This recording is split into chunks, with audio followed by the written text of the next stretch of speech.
The Lost Cryptids Conservatory, where we will shatter your reality to bring you closer to the truth.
All right, guys, welcome back to another live show.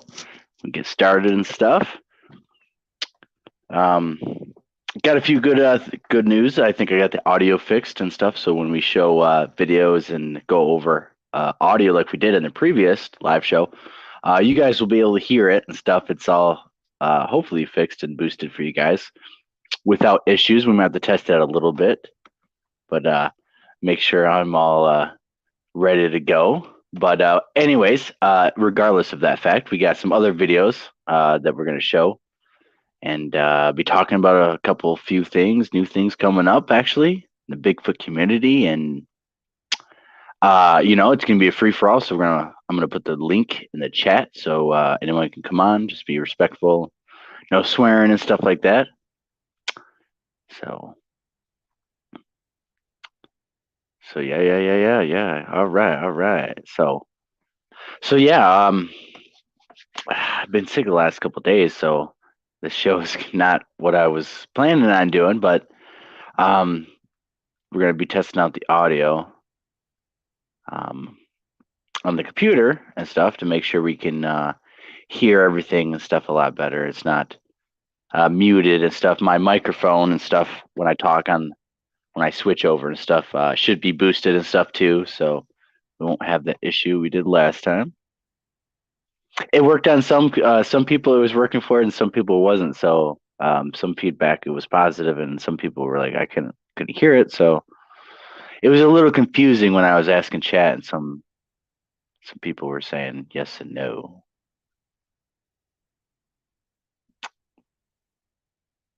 But I think we're good. So let's get started. There's a there's a new video that came out.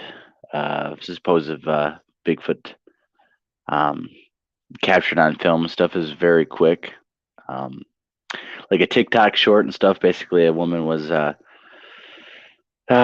bulldozing, doing some yard work and stuff out in the back 40, and glances her camera very, very fast and captures something. And some people believe it's Sasquatch, and some people believe it's nothing. So we'll take a look at it. If you guys haven't seen it, you guys can take a look at it. It's making its way across the Facebook community. I'm not going to play the original audio and stuff because I don't want copyright strike, but we don't need the audio. It's just explaining the story, but we need to analyze the video and stuff. So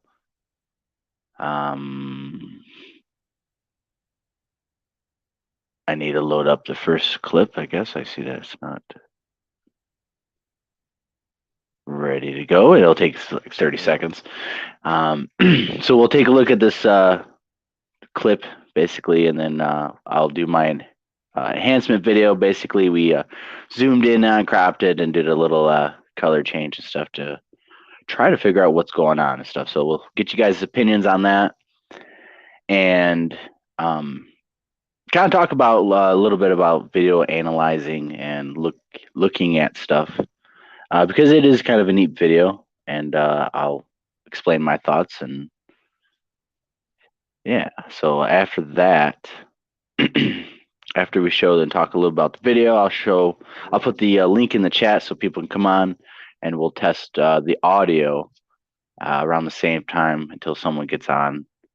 James said he might show up to call their kid, so hopefully with his schedule he'll be able to pop in, pop on, and we can actually go over some audio that he captured. So, and then we can look at some of the audio from last week that I was trying to explain to you guys that no one could hear besides the select few. It should be boosted. Everyone should be able to hear it on any device without any further enhancements. So I see everyone in chat. Sandra Piper, of course. Hive Science. Bzz. Good to see you. Rob. Hairman. Hooks isn't hoodwinks. Nikki, she just was just doing a show and stuff. I was actually listening to you guys a little bit, running around trying to get the kids to sleep and all that. And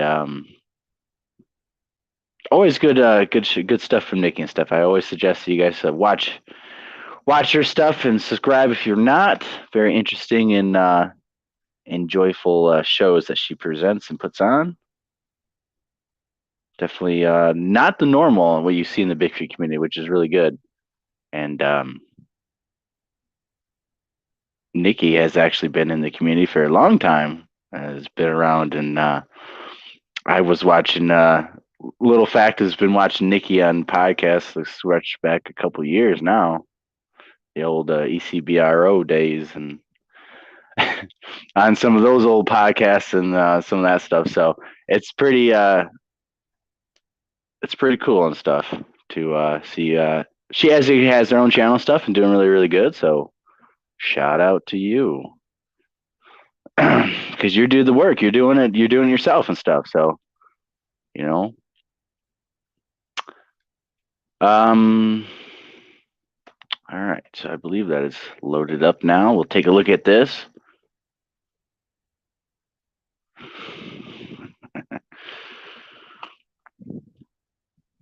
It's nice to. I was watching actually. Shout out to Leon and stuff who was on Nikki's show. I was watching some old videos, one of his first videos he put out. It's big change to what his thinking was on a particular subject, and it's wonderful. It's amazing how people have grown and this community has changed and stuff, even in the last 5 years and more and stuff. It's crazy. All right, so this is ready to go.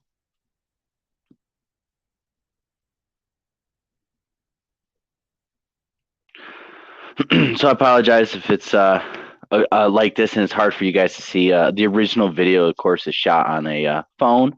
It's really quick. If you guys don't even see what's going on, I don't be surprised. It will slow it down and stuff. But basically, in the left middle section on that tree right there, there's a supposed Sasquatch running around the tree. And then you see it take off right there very quickly. It's looping around the tree right there, and then it will jump off and supposedly run into the bush, and then the camera, of course, pans away. Of course, the original video, the landowner person in the vehicle has no idea, doesn't stop, doesn't do anything, doesn't react. And this one's floating around and stuff. Everyone's like, oh, it's pretty good and stuff. And it does kind of look pretty interesting. Of course, the camera quality is low. It's even on this, it's 7. It's going to be 720p, and when you watch the videos floating around and stuff, it's between 720 and full HD. But basically, it doesn't matter because it's so far in the background and everything's mushed together, anyways. That you can't see anything. It's just a blob. But you see movements and stuff, and we see movements that we're picking up patterns of. Oh, it could be Sasquatch and stuff. So I'm going to play an enhancement that I did. So hopefully you guys can see it a little bit better. And then I cropped it and made it to where it fits YouTube a bit better. And then we'll enhance it with color and stuff. So and basically, okay, is it a Sasquatch? Is it a leaf or a debris that's hanging from the bucket of the bulldozer right there? That's what I think. Either it could be, the simplest explanation could be that it's just simply a piece of debris in the bucket that's blowing in the wind. Of course, it's going to. We'll keep playing it and stuff.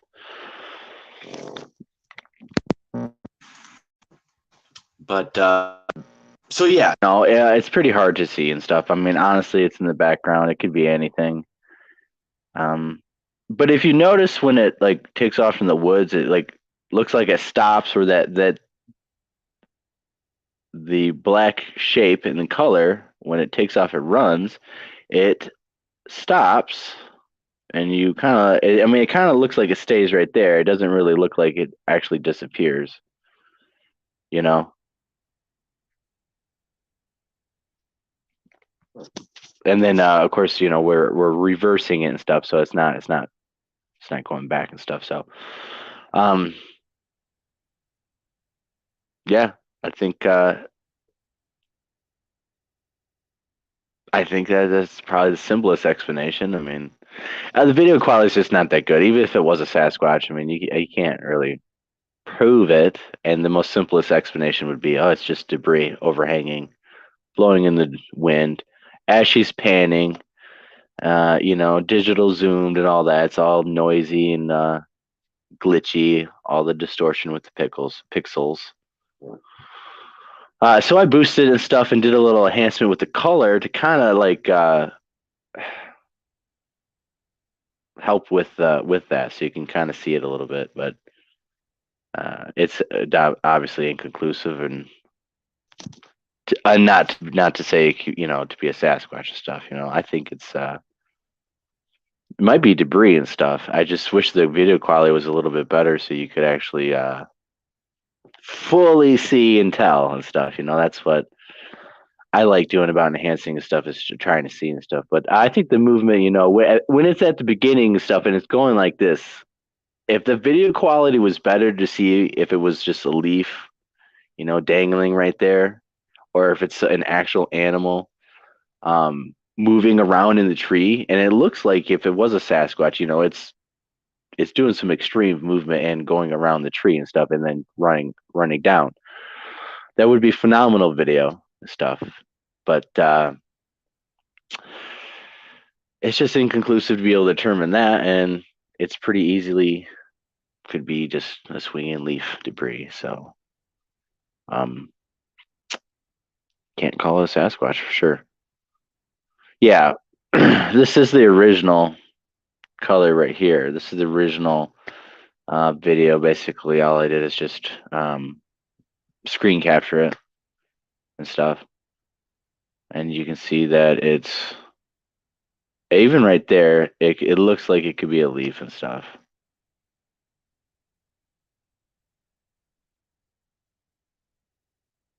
And I slow it down and stuff. And see how it just stops and stuff.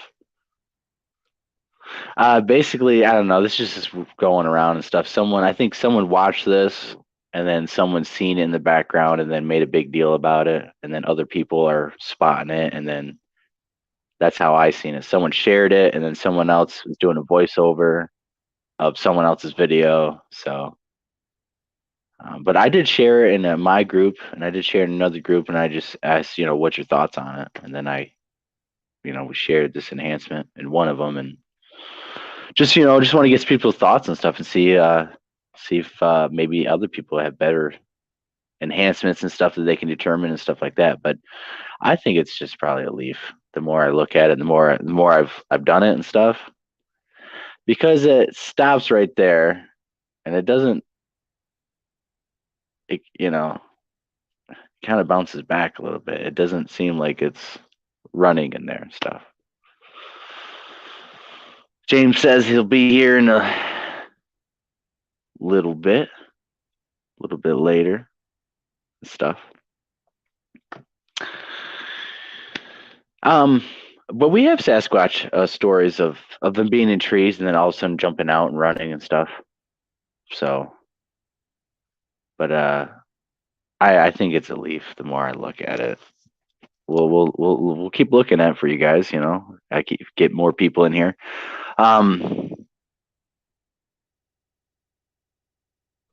We'll do the original, and then I'll do the enhancement, I guess, again.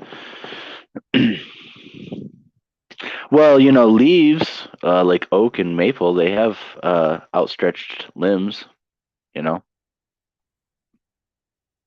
I mean, that's what it is. It's either a Sasquatch or it's like some type of leaf debris hanging off the bucket. Now watch it slow down, because when she goes all the way and pans, it almost looks like the leaf springs back, and it's going to be right before the video actually is reversed to go backwards. Right about there. You see how that bounced all the way kind of back?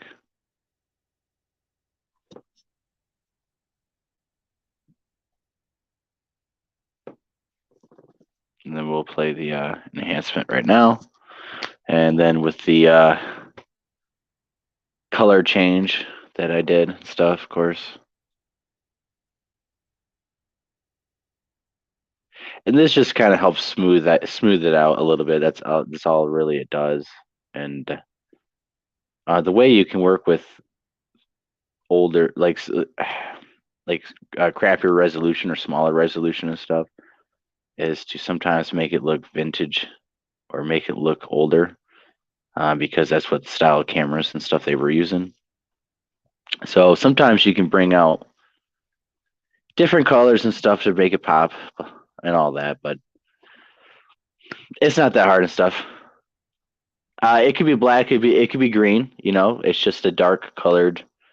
It could be dark colored green, and then it's in the shade, and which gives it another added a darkness of color. So I'm glad you guys have opinions about it. I mean, I don't. We're not there. I just think it's a leaf and stuff. It's pretty most simplest explanation and stuff. So I thought that was pretty neat and stuff. I kind of like looking at new videos and stuff that come out. All right, now we're going to put the link in the.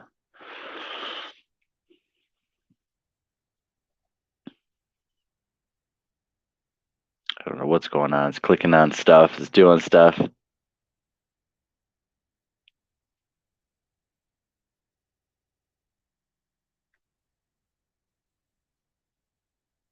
Yeah. Yeah, just with a little time and effort, and you can tweak it and stuff and really get, when you tweak and enhance stuff the right way, you want to try to bring out the proper image of it and not force it to be whatever you want, with, make it darker and all this and all that. You're trying to get it the most clear picture of what it actually is that you can be, without deceiving and deception, and not actually distorting it out of just proportion that it's just becomes a completely false identity of what it actually would be and actually is, and what you're actually trying to achieve. So like, the title and stuff, it's gonna be a free for all and stuff. Anyone can kind of join. I didn't really have a planned show. I've been sick the last 3 days and stuff, so but we're gonna test the audio portion. So I'm going to get set up get out, come back around, and um, I'm gonna play some audio and make sure it works for you guys and all that. Make sure my mic works about the same as it does now. And then we'll be good. So I'll be right back.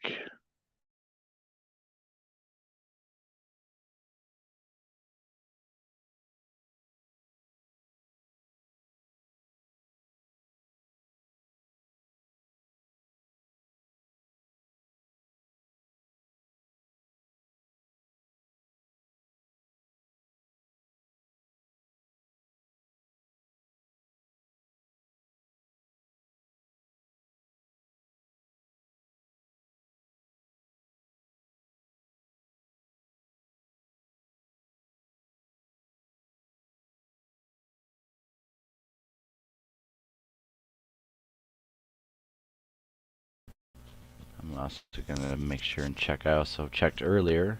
I wanna make sure my mic works fine. If it's dull, if you guys are having any issues right now, just let me know. It looks like it's pretty good.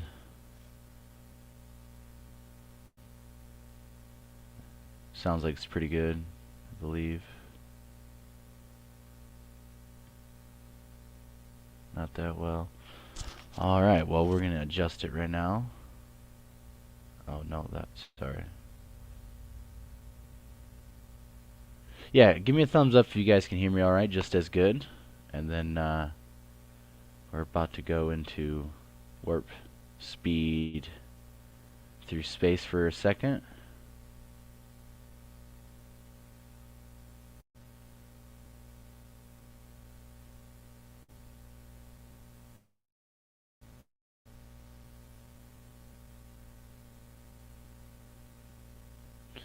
And then, let me...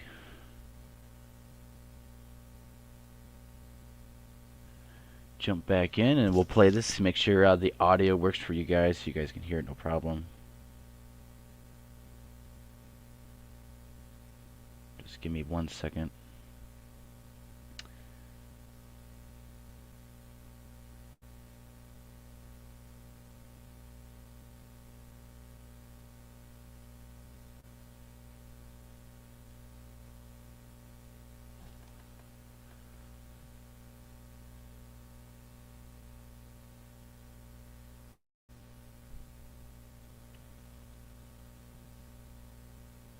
Alright. Alright, is there any feedback right now?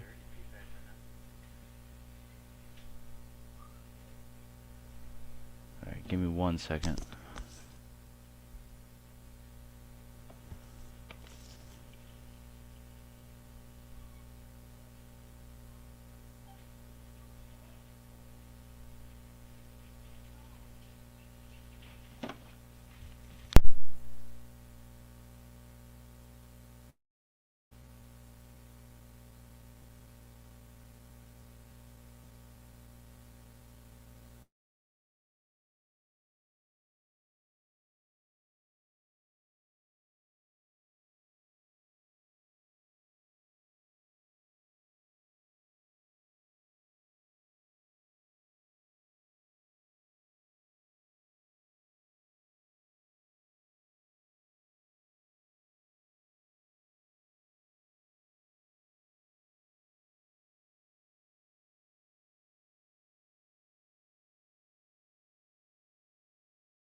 guys hear me now?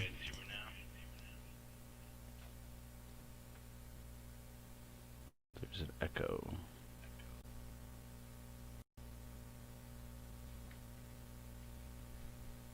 Why is there an echo? Is there an echo on you guys' end?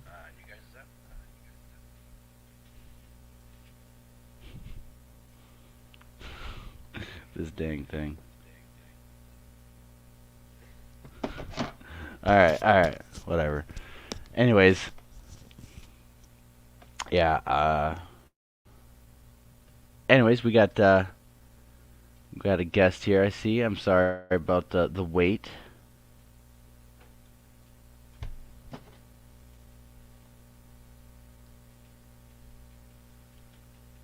Everything's kind of going slow for a second.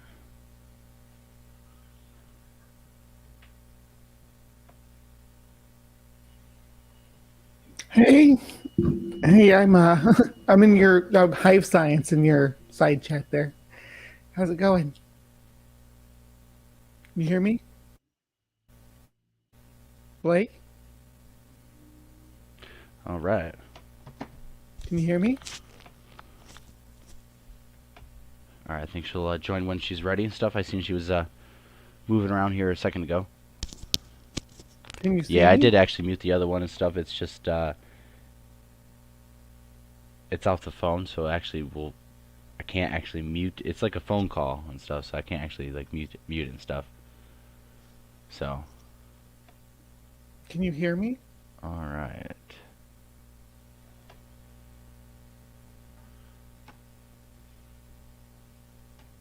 Can you hear me? I will. I don't know. I don't know. This was working last week and stuff. I'm not sure why it's doing it this time.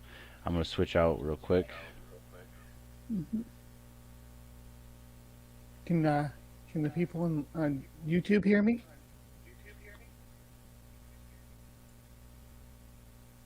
Yeah, I can hear you. Okay.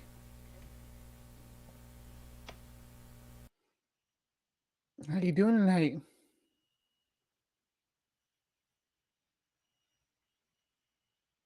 I think we lost. I lost audio anyway.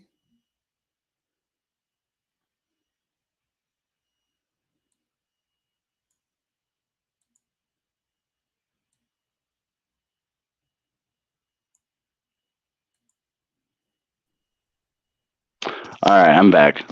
So Okay. I don't know. Was having audio issues with the computer, but Did you have the stream playing in another browser with the audio on? mm, no, it was been off my phone and stuff. It's echoing off the phone. Oh, okay, yeah, that Um, makes sense. 'Cause there was the length of the delay. That makes sense. Yeah, because it was like yeah. almost a 5 second delay. So Basically, I got to use the mic off the phone, the video, and then play um the desktop audio off the computer and stuff off the other profile. So that's what the issue and stuff was. But I thought I fixed it uh last week and stuff. But it doesn't matter anyway. So yeah. how are you doing and stuff? Nice to Oh meet yeah, you. I'm doing well tonight. Having a pretty good evening. I've been bouncing around on YouTube, visiting a few different streams. Saw you were getting ready to go live about an hour before you started. So I hit my notifications to come in here and hang out with you. I thought you Yeah. probably have something new to talk about, and that was some interesting footage that you pulled up there with the. As you said, that was a bulldozer. Is that the Yeah, understanding? it was like a bobcat, Okay. a little piece of machinery and stuff. You can Something somebody do a lot owned of on the stuff. local farm to move stuff around and Yeah, stuff. Sure, yeah, yeah. little tractor. Um, and where was that taken? Do you know? I don't know actually. The original video is voiced over and stuff, and it didn't state where it was from. Hmm. Um, so I have no idea, and I didn't really spend the time looking for it. Like I said, I was sick and stuff, but Yeah. uh, No, I mean, I get it. I'd just be interested to know, what continent it was on, for instance, because if say it was Yeah, in Southeast Asia, that could be a gibbon that we're looking at coming down out of that tree and taking off into the I brush. believe it was in the United States Yeah. Yeah, I'm assuming, for sure. if there's no description and I'm looking at something on YouTube and I'm on American YouTube, I generally assume it's in the US, but you never know. Did you see the video of the people on the motorcycles when they were riding through? That was in Southeast Asia, but they're riding through the rainforest, and there was a creature that runs out and takes off down the trail. One of the guys, Yeah, the little person. yeah, I, it was I like believe it what it was.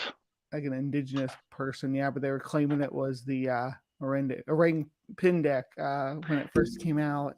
But Yeah, it was like it was a pygmy. It looked like there's a little pygmy dude. uncontacted people, or not uncontacted, but like they don't interact with any of the societies around, and they live in like isolated pockets in the jungle out there and in Could caves and be. I mean, stuff even, yeah. those jungles are not explored by the Western civilization as much as we assume. Like Papua New Guinea and stuff. There's thousands and thousands of different tribes, uh, inhospitable terrain, and all sorts of craziness. And I mean, you can jump around at different spots like that.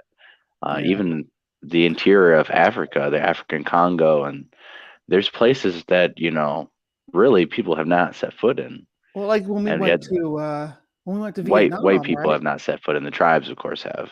Yeah, when we went to Vietnam, some of those that was the first time that Westerners had set foot into those jungles in Southeast Asia and in Vietnam, and in the stuff that they encountered there was the first time that Westerners had encountered that sort of stuff. And they had some claims like they had, what was it, the rock apes, right? Mm, In yeah, Vietnam, very Bigfoot like reportings from soldiers that were stationed over there and were on tour in Vietnam.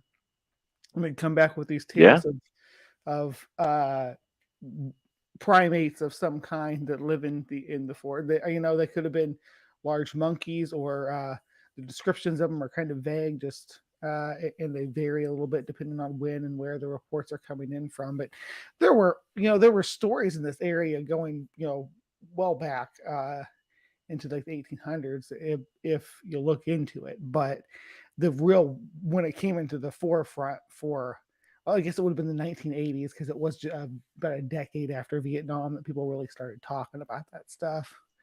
Have you ever looked into any of those right. parts?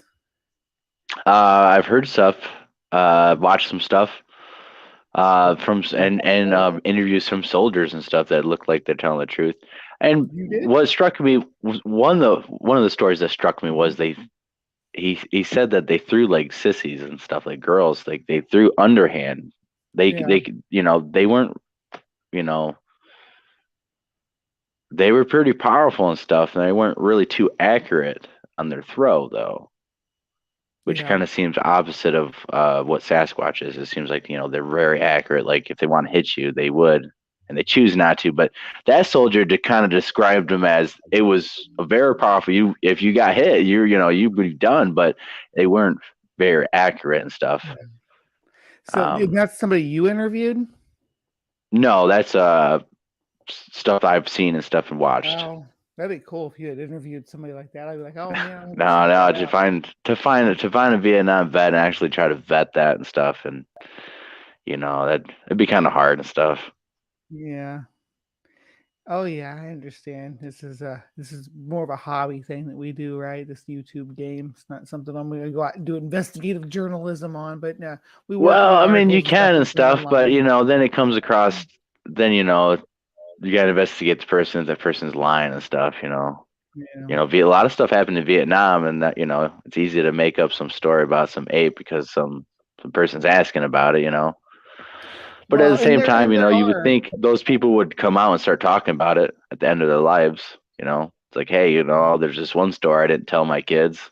Gather around. Right, and So, there are apes, there are apes oh too, but yeah, yeah, there are primates in that area of the world. Gibbons are a species of ape that live in Southeast Asia, or a species that they're more than a species; it's a whole family. But there's a whole lot of them, and they tend to throw things underhanded. A thing about apes in general, we're the only genus of apes that I can think of that do throw things overhanded. Even like Australopithecines probably were not prone to throw things overhanded.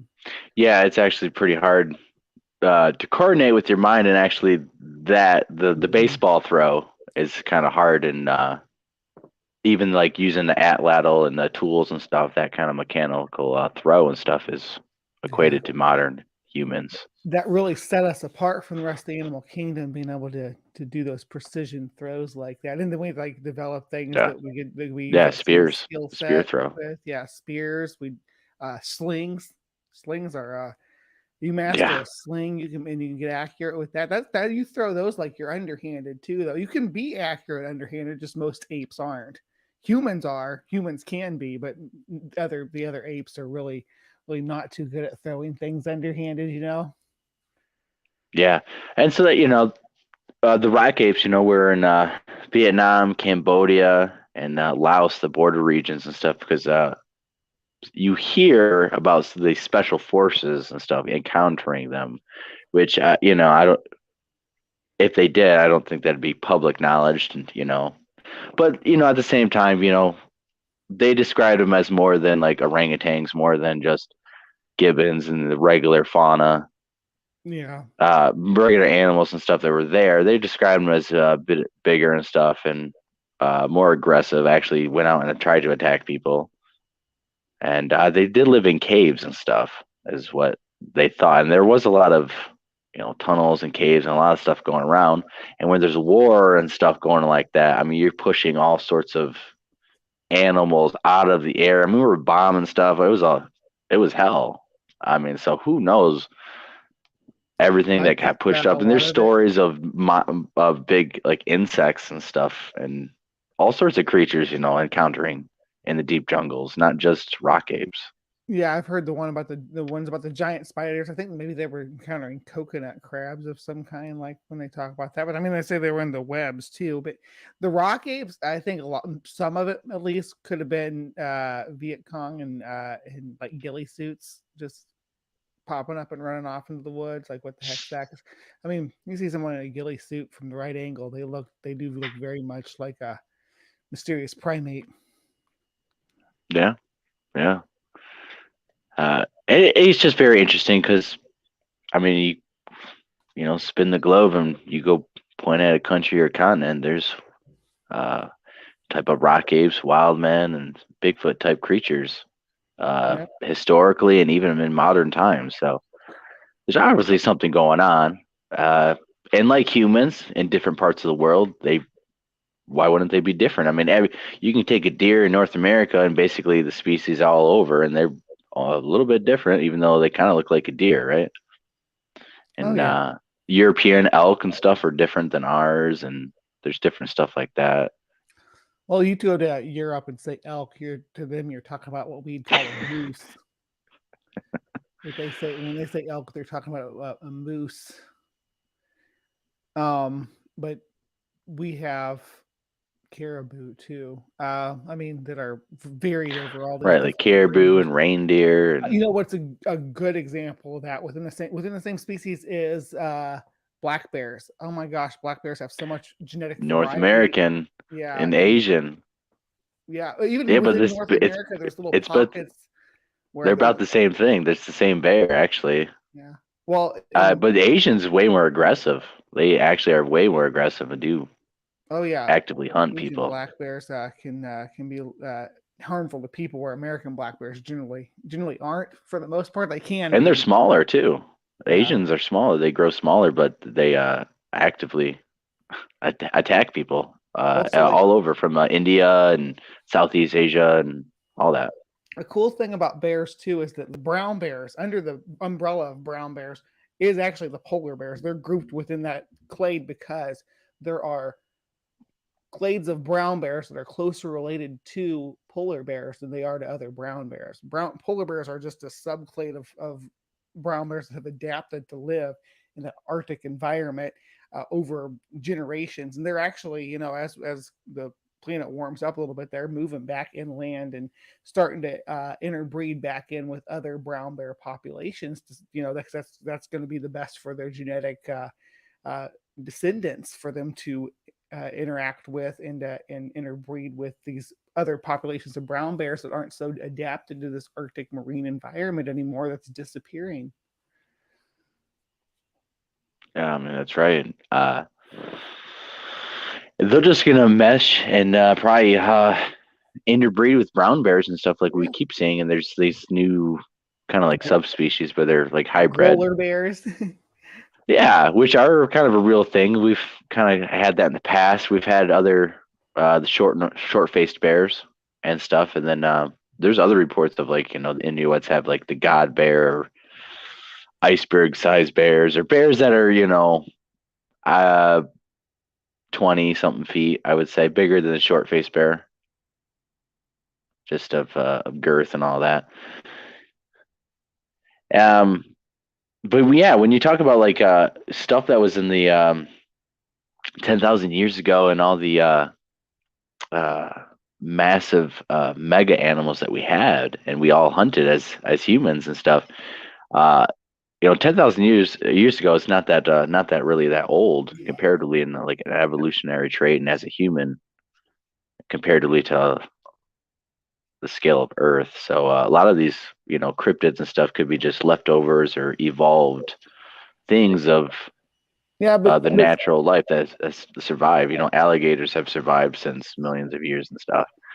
Stuff that's lived in water has survived. The coelacanth, has survived in the ocean.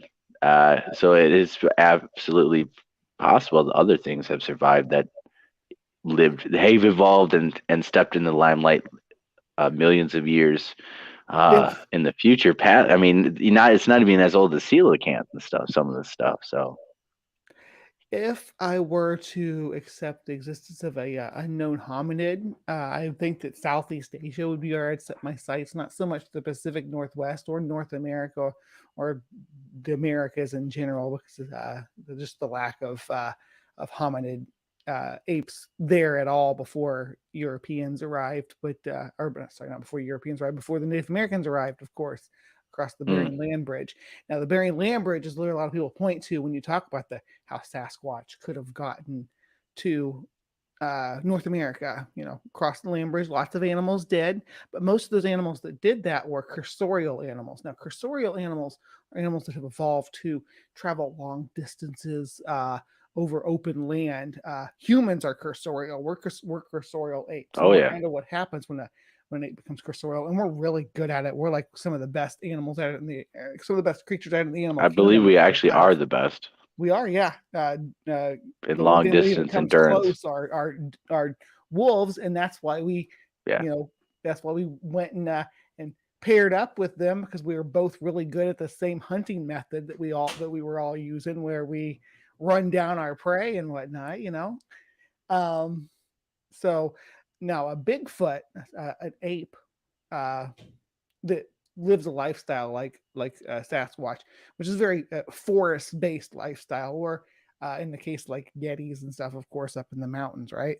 So these organisms are not really evolved to live or to cross these big open areas, like what you would have seen in the Bering Land Bridge. It wouldn't have been like a heavily forested region. It would have been a very tundra-like ecosystem. Very, very good for the types of animals that did cross over that we know about.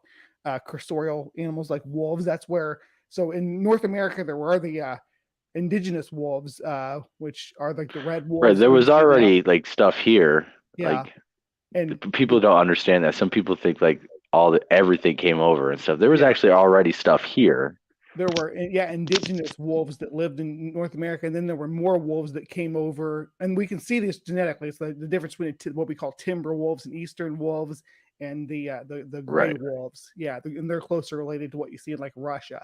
So that's a good example. And the bears are another one. The brown bears that we see in Alaska are closest related to the ones that we see over there on the tips of Russia, because they have they've evolved and live in that same area, right?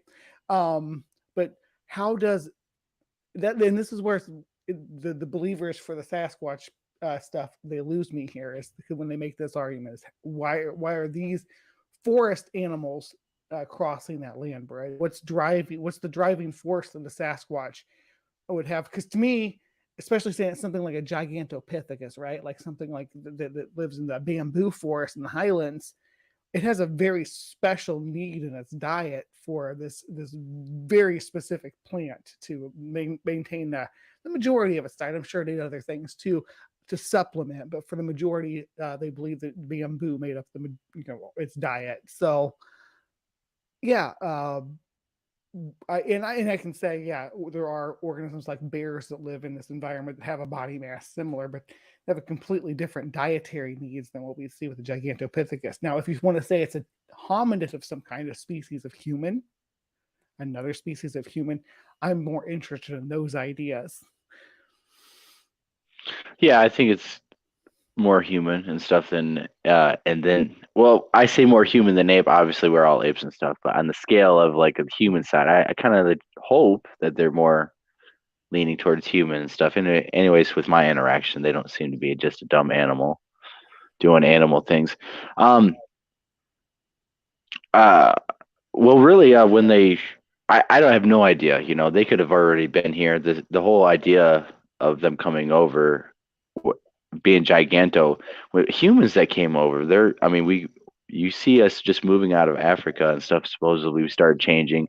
The people that came over in North America were Native Americans. They're different than the Asians. They're different than Europeans and stuff like that. So why would it a subgroup, a new species split off that would be genetically different, would be different, that would be adaptable to whatever new environment that they actually have to face because it's a new species. So, what would the ancestry be then if it It was could be anything, in North we don't America? So, know. are you thinking it's not an ape then? Because there weren't. I'm just saying because the Well, way we have evolution works. there's some examples. I don't know their names and stuff, but there was a cave. There's a cave in China. They found great examples of bigger specimens of uh humans and stuff, like not Neanderthals. They're not uh Homer there's some new terms and stuff. I can't remember Homo what they are. They're heidelbergensis. not that and stuff. There's some new. They're not gigantos and stuff. There are actually some pretty new ones, and there's some different species there. There's like two of them in there stuff. So we're finding new stuff all the time. It doesn't mean like giganto is it. That's just one example of giant primates or that were back then, and that was relatively new. There was probably ones further and stuff. There's this evolutionary tree is more like an evolutionary bush is what they think. So there's probably a bunch of gigantos that were little subspecies, a little variant, maybe more mountain variety than just a jungle and stuff. When they're pressured and stuff to adapt, you either adapt to change and overcome or you die. So if they're being pressured by humans, by hunting and this mass migration and stuff, well, what was causing this mass migration in the first place? Was it environmental destruction and stuff that, everyone was and all this, or was it, just a slow flow and stuff like that? Oh yeah, So, I mean, it just Pleistocene, right? depends. I mean, because there could be a lot of different things that were competing and competing when you get into this new world. I mean, that's all evolving and stuff, and there's a lot of things that didn't make it. Modern humans made it, and Yeah, supposedly we killed off a lot of things. we did. That We were extinction, that extinction that happened, supposedly it was us or some other factors. So there's a lot of things that didn't make it. There's a lot of things that evolved to overcome it. you're talking about like So the megafaunal extinction event that we tracked through the right, Pleistocene about 10,000 years ago. Well, it started. So it depends on where you are. In Australia, it was 40,000 years ago when it started because that's when the Aborigines got there, and they had, but they have their own legends that I don't understand about how they would unknown primate would get there. But the Yowie is a whole another thing. It's got a lot of attributes that make it stand out against other lore. It's almost like a spiritual entity when you hear them talk about it. But We stopped right there real quick. Here's Mark Zasky from Crypto Reality doing a shout out. And yeah, thanks, Mark. You're doing great stuff there. I emailed you, contact me on Google and stuff. Call me so I can point you in the right direction to help you kind of know the details of kind of some stuff, line some stuff up, and find some stuff that I kind of know where it should be if you haven't already found it. So he's getting a lot of evidence from the 168 and stuff that's was uh, was shot and stuff that everyone can see and stuff. So I just seen he just posted a video of some orbs and stuff that Stevie B, Barry Browning, a bunch of others had always talked about and stuff, and said they videoed and they 100% seen. And he posted a video that you can see. So there's more to come. There's a lot more evidence to come. So just stay tuned to that. So contact me, Mark. Sorry to interrupt and stuff. Oh no, you're fine. It's your stream. You do what you want to do. I just keep it your company until your buddy arrives. So you'd have somebody to chat with and wouldn't have to vamp the whole time. I know how. No, you're perfectly fine. I do my show solo, so I know vamping, especially when you don't have like you had that footage. You were getting ready to go over some audio though, and I feel like I kind of cut in on that. No, I should. I need to do a little bit more testing and stuff to make it work the way I want it to. And no, it's fine. I think we're talking really good stuff right now, actually, that most people don't talk about and stuff. I mean, when you talk about evolution, about these wild men, I mean, it's just like humans. We all probably came from somewhere, and then we're all humans. We just look different. We're kind of. I mean, there's humans in Southeast or the Pacific that live on boats and live on the water all their life and are adapted to be able to free dive insane amount of times and hunt, and they just live on boats. They're born on boats, they die on boats, and they are completely adapted to water in such a way that no other human in the world is. Just like in Nepal, those people and stuff are adapted to that just like no other people. There's special forces and stuff. Those guys are the best of the best of the best at certain things because they have adapted to living in the mountain environment. They have just endurance like no one has. You look at people who are involved in the jungles and stuff, they can climb trees, they can hunt, they can listen, stuff like that. Native Americans have their own tales and stuff like that of stuff that they could do. The Inuits up in the Arctic, their body fat ratio is like very specialized to help them survive in that Arctic climate. And they're small and stuff to make conserve the heat. They're short and stocky. So it's not like we all evolved separately in such a millions of years that we all did it. We're actually very short time scale to evolve these small adaptations. So for Sasquatch and all these wild men to be completely out of the range, I would compare it like humans. I think that they're relatively about the same, just like humans and stuff. We can have small adaptations. The ones in Florida are adapted to Florida. The ones in Canada are probably adapted to Canada a little bit more. Southeast Asia, right? And I get that with humans definitely because we just 200,000 years since the out of Africa hypothesis, right? That we've been spreading over the globe, and filling all these niches in these different environments, and because we were these efficient cursorial predators, and we partnered up with our canines, and we just conquered the world even before Western powers or whatever. That we were at every corner of the globe by about 1000 BC. I think that we had reached every island in the Pacific that we were ever going to of any significant size. That we were ever going to conquer of any significant size. Anyway, because the way that we are adapted, the way that we hunt and such. Now, my question about the Sasquatch in relative to this kind of the way that we spread is that they have a very different lifestyle, right? They we expect that they have a different lifestyle in comparison to what humans do. They would seem that they live in definitely smaller groups, right? They don't live in huge societies like humans do. So they that would we live know of. in, well, yeah, that we There's know of for reports of sure. them underground that are, vast Well, caverns of societies, but can how you big of a verify that? society, even by comparison to they would that would pale compared to Right. human society on the surface. Um, but that would be neat to find like a Sasquatch city under the Cascades or something. Yeah, And some of those lava tubes and all that. yeah, that would be pretty cool if that was something that was discovered. But so the ones that they would have evolved from, because they would have all evolved from the same lineage too, and assumingly they would have had a common ancestor with our species at some point, right? So at what point would they have that convergence with our ancestors? Would that be, I don't and know. that's where we say, are they primates? Well, it had to be close enough. We were able to mate with Neanderthal, or we might have been able to mate with Denisovan. We might have been able Oh, to we mate definitely with, did because we have Denisovan DNA, and right? We might have had there was other, that's more than one. There's probably a couple handful that we don't know about yet. If their common ancestor or whatever they evolved from was able to mate, and some people think that they steal women and they mate with women. Actually, all the wild man cultures around the world say that actually they do that. All of them say they kidnap women and they either eat them or they try to make babies with them.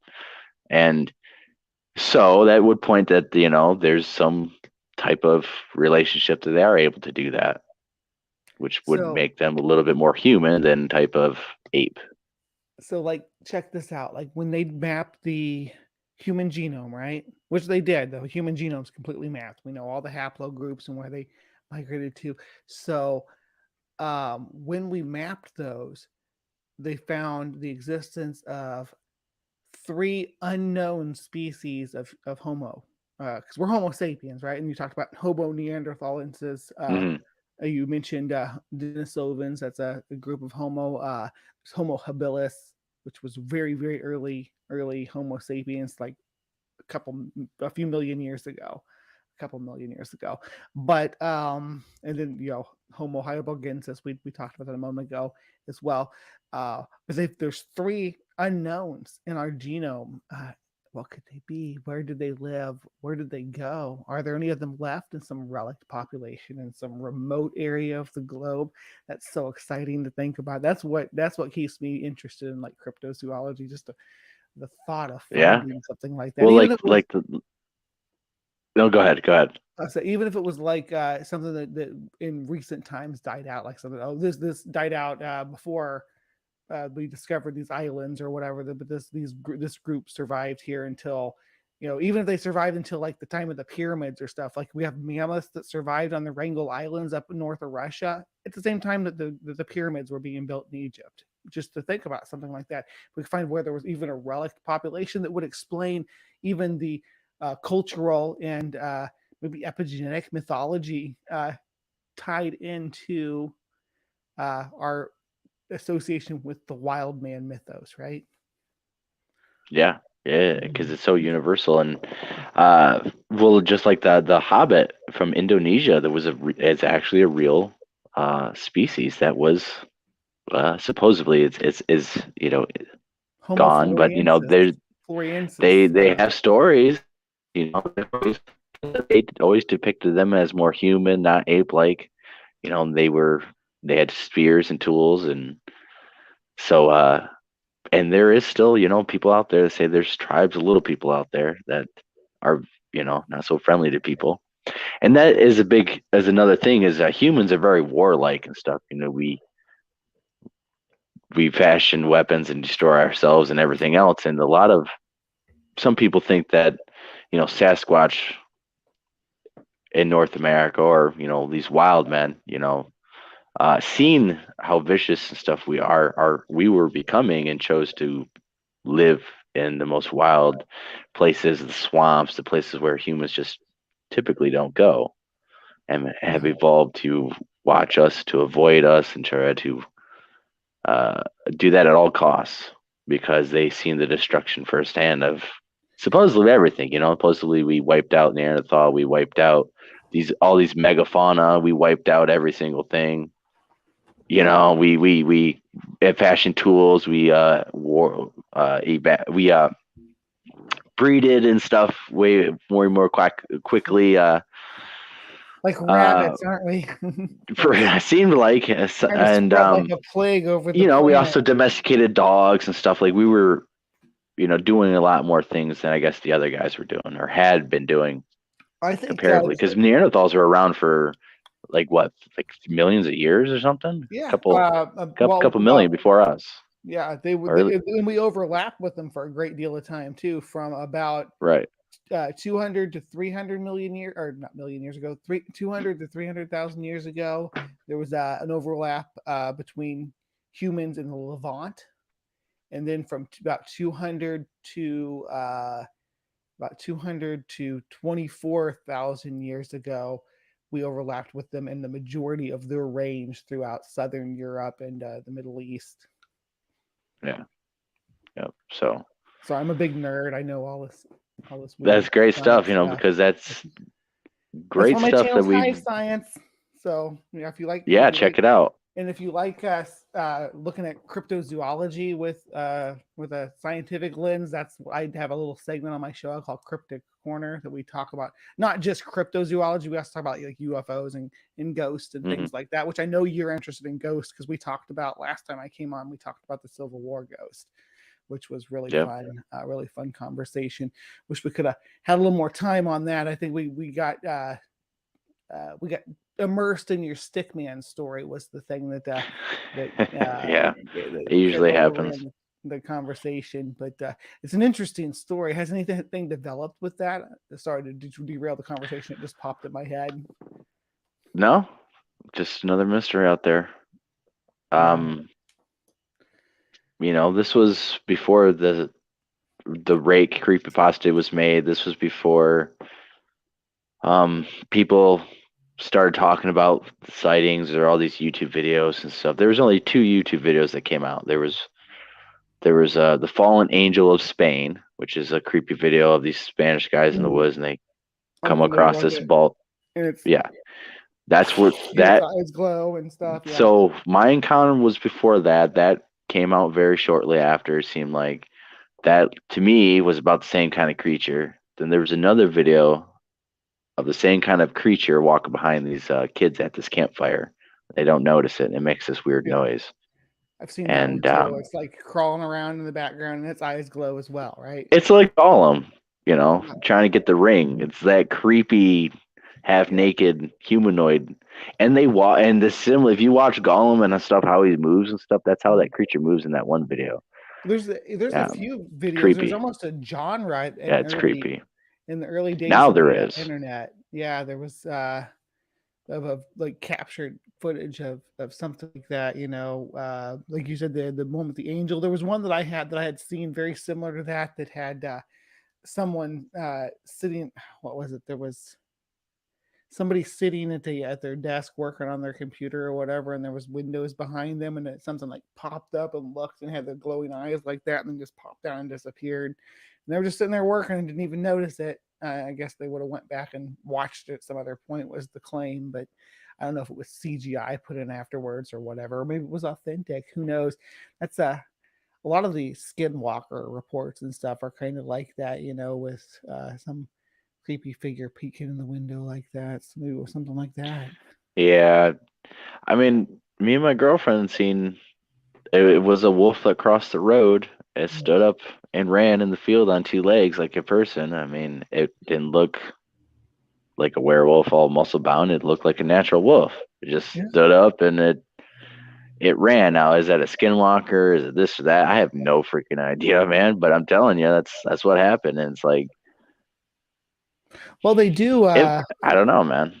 I don't doubt that there's like a cultural thing with certain Native American tribes. It's taboo for them to talk about it at all to us as Westerners. But they all have sort of this notion of these dark witches that kind of went off on their own after the Trail of Tears, like kind of formed their little coalition and left behind the rest of their tribes to live like that, to live as wild people, to live as skinwalkers and practice dark magic, and that even anybody can go and join that tradition if they want to, and that apparently they used to be,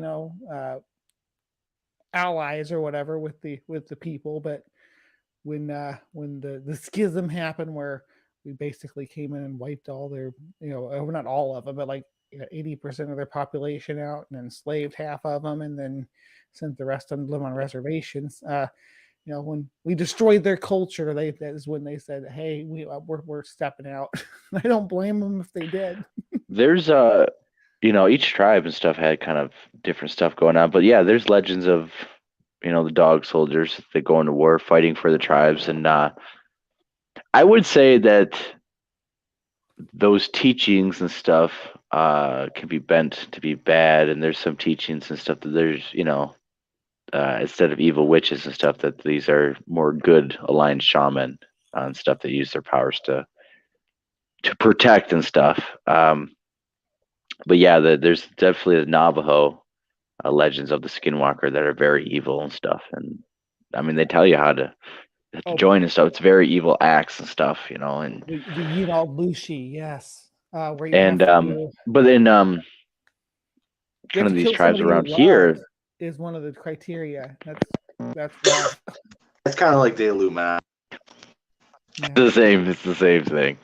That's how you get the soul stone. Yeah, it's really gruesome stuff. You got to like wear their skin, and that's what gives you the magic to transform and all that.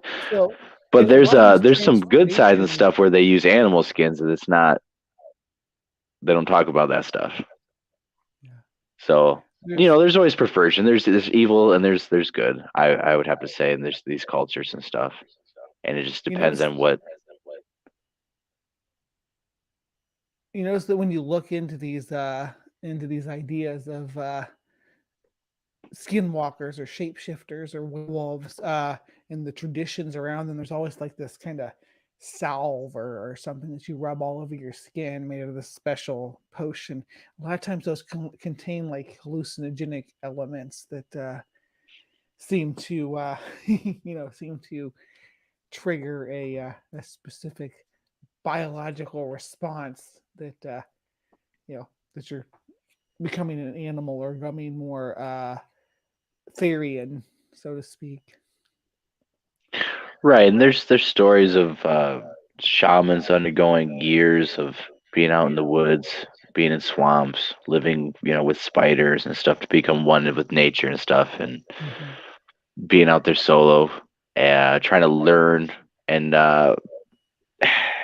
it would be very interesting if these traditions are actually still going on, performed by people. I mean, because if you see one of those out there, you might mistake it for a Sasquatch or some other kind of cryptid. And if they were, say, more nefarious and stuff, or thought they needed human ingredients, you might not get lucky out there and stuff too. Yeah, well, I mean, and these people, and it's just because those people might actually just try to believe in stuff, whether it's happening or not. They just something they might just try to believe and do. The Yinal Lushi were grave robbers too, so they were pretty ghoulish. They dug people up. Right. There's a lot of taboo wrapped up in their behaviors and practices. A lot of cultural taboo and just general human taboo. There's not all the tribes are friendly and stuff. Some of them were pretty warlike and gruesome, and they all had their traditions and stuff. And sometimes, good or bad, with the lines are kind of blurred on some of the stuff compared to what we would do. But some of the more ghoulish stuff, and like with the Navajo witches and stuff, is a little bit more and above than the rest. Scalping and stuff. That's not the same standards as that kind of stuff. Yeah, and I mean, for trophies and stuff like that. That's not witchcraft. That's not butchering and stuff. People for magic and stuff, like they would say, and yeah, just like cultural relativism. There is, of course, the key ingredient that we're looking at.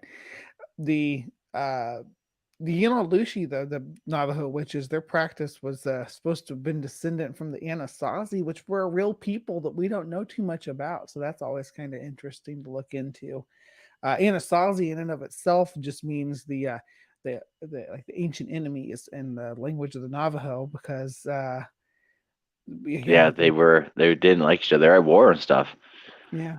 It seemed like a lot of tribes didn't like them, and of course we have legends and stuff of uh, supposedly they were they came out of the ground, the star people, stuff like that. They have their cliff top dwellings and stuff that no one knows why they built that. Or some people mixing the legends of giants and stuff with the Mhm. Anasazi were being attacked by giants, or they might have.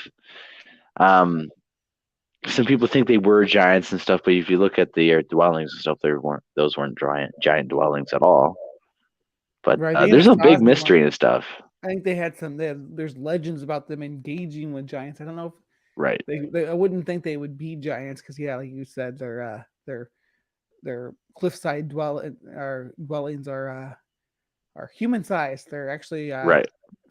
pretty standards for Native But American like they people. had like magic or some sort of technologically advancement knowledge that other tribes didn't have. Why they had their cliff top dwellings and no other tribe in the area built stuff like that Yeah. comparably. And they're really cool. I'd love to go see them sometime. I'm quite glad you Oh know yeah. about that stuff, because a lot of people don't dive into the Anasazi and the legends about that. I guess you start getting into Bigfoot and you get into giants, because that's Yeah, kind Native Americans I was always kind of a passion as a kid too. Even more so than Bigfoot at times, I would say.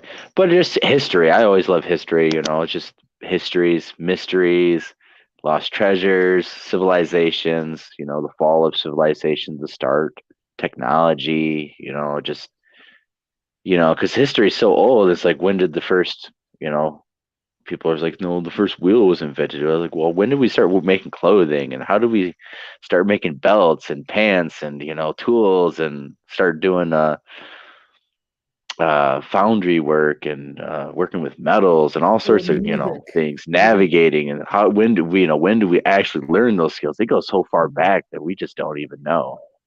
I'd like to know when we first did music. That'd be something fun Right? to make to figure It's out. so old that it's in every culture that we can find. So it's like it's even older. It predates our split from other people groups. We carry that with us in our cultural memories and in our societies, and the way that we interact with each other. All of those things that you just mentioned have their impact and have happened at different stages. But do we have a date? Do we have the first example of when someone carved the first wheel? Was it a stone? Was it a wood? We don't know. Yeah, or the learning the skills of metal, and how to make a sword, and how to make it do this and do that, or to build a city. We have we can find cities and stuff, but it's like, where did we learn the knowledge to even start building all that? That's even farther back. That's so much is lost. It's amazing. So I've always been into that, and you get into the mysteries, and you get into like cryptids and So do you know much about the like the mound builder societies of the Midwest, the a Mississippi little bit. Valley? I would say Yeah, more like the Great Lakes region version of that culture. I live a couple hours north of, maybe a couple hours, maybe an hour and a half north of Cahokia, which was like their central city. But I think they Hmm. had one in the Great Lakes region, south of Detroit, right?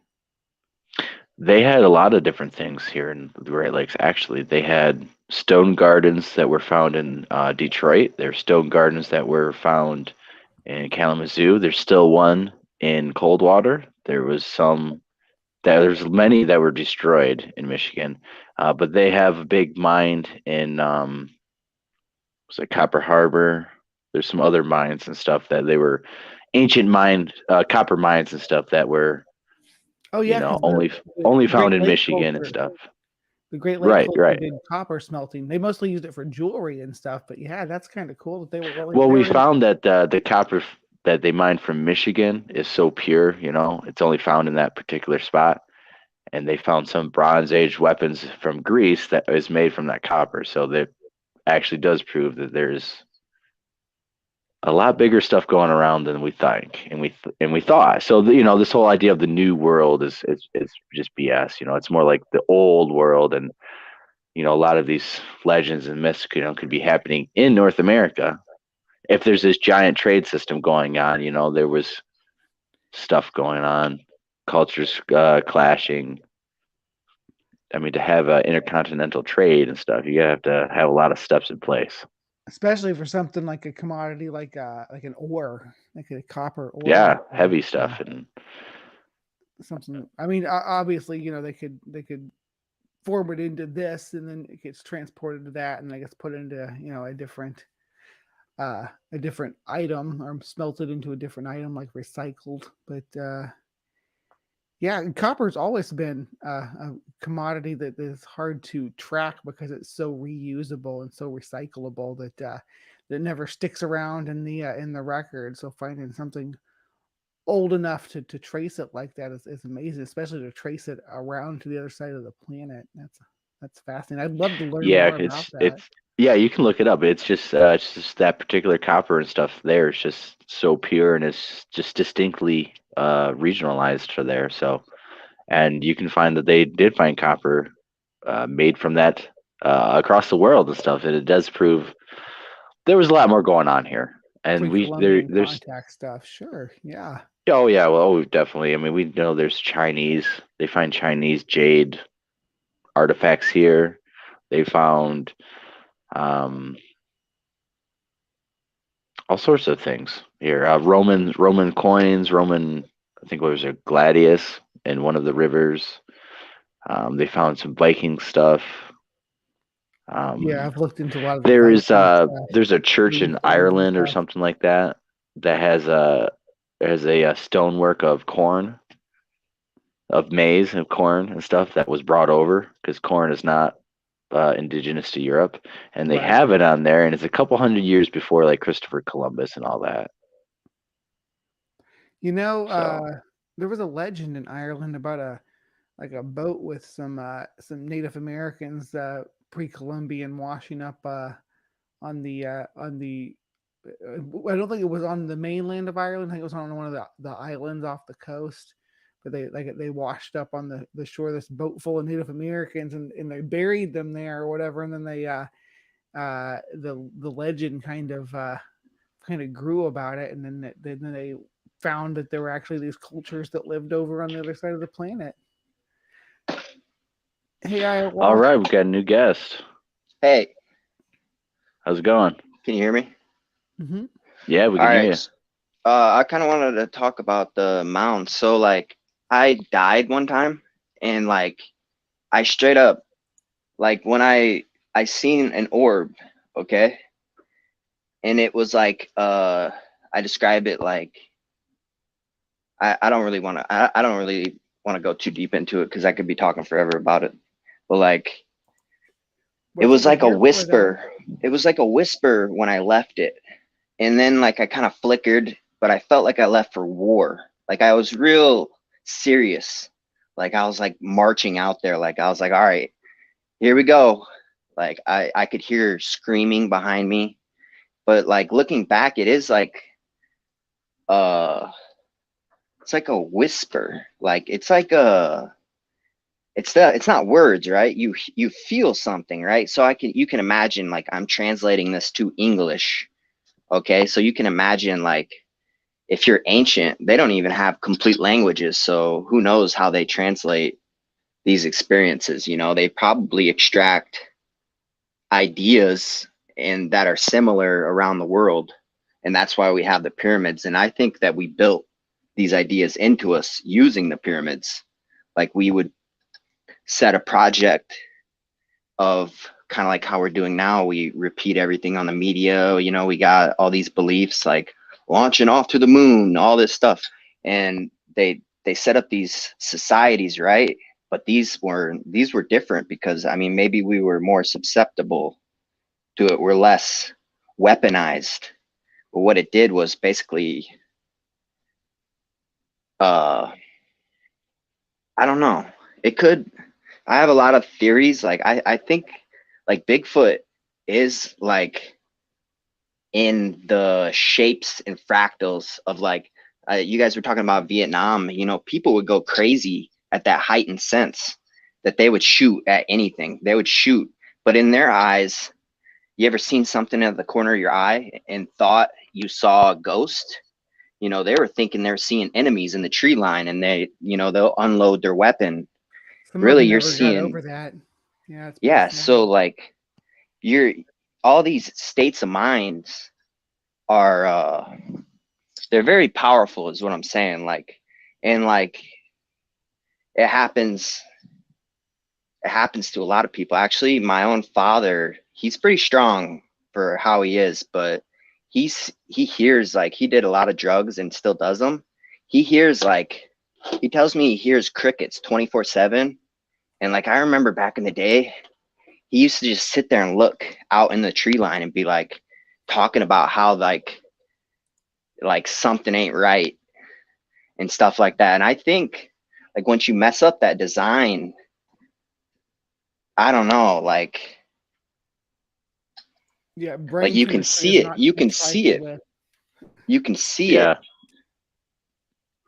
Yeah, the mind is a very powerful thing that we just have no clue on every single thing that it does. I mean, honestly, it kind of right. I mean, you're talking about. I mean, this whole like idea of like is the wild man a real thing, or is it a subconscious remnant of ancient history that is all genetically like downloaded Passed into down. us to fear, or to perceive or to think like, oh my God, this thing out there is just this wild man out there, this primal being, this beast, that all humans are supposed to fear, and it could be the beast within us and stuff like, this primal ancestor that we used to be, things like that.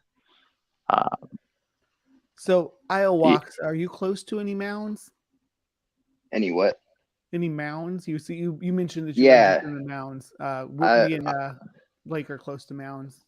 I'm kind of by the Mississippi River, so Yeah. there's mounds all over the Mississippi, up and down it. I'm actually in the city I'm in is called Quincy, and there's mounds here, but they're not the main ones. This is like was a city that was the trade post north of Cahokia or Cahokia when it was the prominent city, which was it by the time the Europeans got here. It was gone. The only people that got to actually see Cahokia when it was thriving were the conquistadors that marched across the breadbasket, and this is kind of where they landed at. But when they got to the river, but no one else got to witness their culture at all because they were wiped out by the big plague that was spread. Unfortunately. Yeah. That's kind of a little bit different than the legends here in the Great Lakes region of the mound builders and stuff. Our legends and stuff is the tribes came together and wiped them out, and that at these sites of these mound builders, these stoned mounds and stuff, the spirits of their dead still haunt those places. And the natives almost considered them not to be the same type of humans as they were, which is a little bit different than the official history of, the Mississippian mound builders type of Native American, regular average Joe people who were smarter. The Great Lakes region's variety paints them as a little bit different. Almost like supernatural entities? A little bit different. Yeah, they weren't quite human, or they were a subspecies of human, not quite the same. They must possibly had red hair. They called them by a different name. I would think that they would have different beliefs, and they would probably just say they're different kind of people, right? And like belief is everything too, though. Like you see Buddhists, they're completely different vibrational field as like an American. You take like any American, like the average just citizen, American can take be them a out. Buddhist. I can see that point. Yeah, but like an average, like an average American. There's not like Buddhist Americans everywhere. But yeah, most Americans are Christians, right? They described them as more of a pale skin and stuff. They had a more paler skin than what the natives had, which is a lot the more red-headed different than giant mythology, and they would find kind of the- like that. It was kind of alluding to that, but they weren't really described as giants, but they were described as kind of red-haired, paled people. Oh yeah, they get the giants from the people the grifters in the late 1800s that said they found giant fossils in the mounds. That they weren't real. They found like 12-foot fossils in the grounds in the Great Lake area. They had like copper teeth and things like that. Right. The natives just said that they were a type of people and they were evil people, and the spirits haunted those places still to the day, and that they shouldn't go there. So, Yeah, if spirits, it's if they weird. stick around, it kind of makes sense. Like that would make sense to say that because everyone's developed in like an area, and it seems like they develop differently, you know, kind of like maybe the energy is passed on afterlife or something. So like that would be kind of a different person, right? If you lived a certain vibration, just imagine like someone convinced you that like, oh man, it could be just like any occult belief, you know, and then like you're resonating that high frequency because you believe it, and it's like your life, right? Maybe I don't know. Not to cut you off, but we can actually that happens in the Bigfoot community with Bigfoot. You know, you're not that extreme, but you know, going out in the field, you know, especially people who are not, they don't have integrity, and they're actually drinking the Kool-Aid of fantasy, and they get in this character. I'm a Bigfoot researcher, and everything's Bigfoot. You can trick your brain into think everything's Bigfoot, and It's called deceive yourself. priming. Or if people are trying to deceive you, they're going to try to prime you and to try to make you think that Bigfoot's actually happening out here. It's not. They know it's not. They're full of shit. They're just trying to feed you the story, and people believe it and stuff. That actually happens. And it is kind of this cult kind of weird thing where it's, you know, people are falling for it. Maybe people don't have experience with certain people, and the people doing it are kind of just doopsy dorky people. Like I've seen it back in my middle school days with kind of a geekier side of people who, you know, were fantasizing about things and stuff like that. It's really not, I don't know, I don't understand. I really don't understand how people fall when for I this think stuff, about but the most powerful thing that could happen is to revolt against that, right? Because it puts you in a rage, right? And a spiritual attack, it can really suspend you, and you can really become the animal man. And I think What's a spiritual attack? Can you clarify that? I'm not it's familiar kind of with like, that. okay, let's say someone has a case, right? And they're just like, interest you in this case. Okay, this case is valuable, the most valuable thing I have ever able to give you. Okay. And this case is just full of miscellaneous stuff, like just the most random stuff, right? And then you just realize by the end of all the stuff that was presented to you and all their stories that it's all just set, it's all just manipulation, right? And then I think there's something built in us, right? It's like, it's not, maybe not built in all of us, but it's almost like testing a pit bull to see if it's I mean, they do it to the actual like war dogs and stuff to prove that it could be a war dog before it's even a war dog. They test to see, it's like a susceptibility test, man. And I don't know. And I think a lot of things about like Bigfoot, like it could be an actual ape or something, but the most thing I do think of it is something in our like mind, if anything, that we're trying to manifest. Like in kind of like, it's kind of a joke on the archive. It's kind of like poking the pit bull, like hoping to get a reaction out of it. And if it is real, it could be from the future. Who knows? Like, let's say in the future, like we like crack into all consciousness, the whole blur of it, and we all exist in this future. Then what would happen to now as we're experiencing now, what would happen to it? I think there could be some weird things happening that could explain all this weird cryptids, or I don't even really know. I've never heard of a cryptid until today. Well, It's kind of, yeah. It means like undiscovered animals. So I'll let it's Blake's channel. I'm sorry, I'm acting like No, you're fine. No, I mean, I think you're kind of getting at is like the veil idea of the spiritual ideal of these creatures are spiritual entities and not actual physical beings that are messing with people, like spirits and demons and ghosts, things like that, manifesting themselves as interdimensional too. You know, I mean, spiritual, interdimensional, or it could be something we're trying to make now, like just talking about it. I mean, is that kind of like what that would mean? Right, we're manifesting in ourselves, right? Right. Our own creation. Yeah, that's where I tend to lean. It's more like the psychological aspect of it, and the idea of priming your brain when you're in the wilderness, especially if you're not conditioned. Definitely happens. Yeah, it can definitely happen. The term panic is actually termed from that feeling of being alone in the wilderness. Yeah, you got to get your bush sense and stuff and get the willies out of you. Like what Leon Thompson says all the time.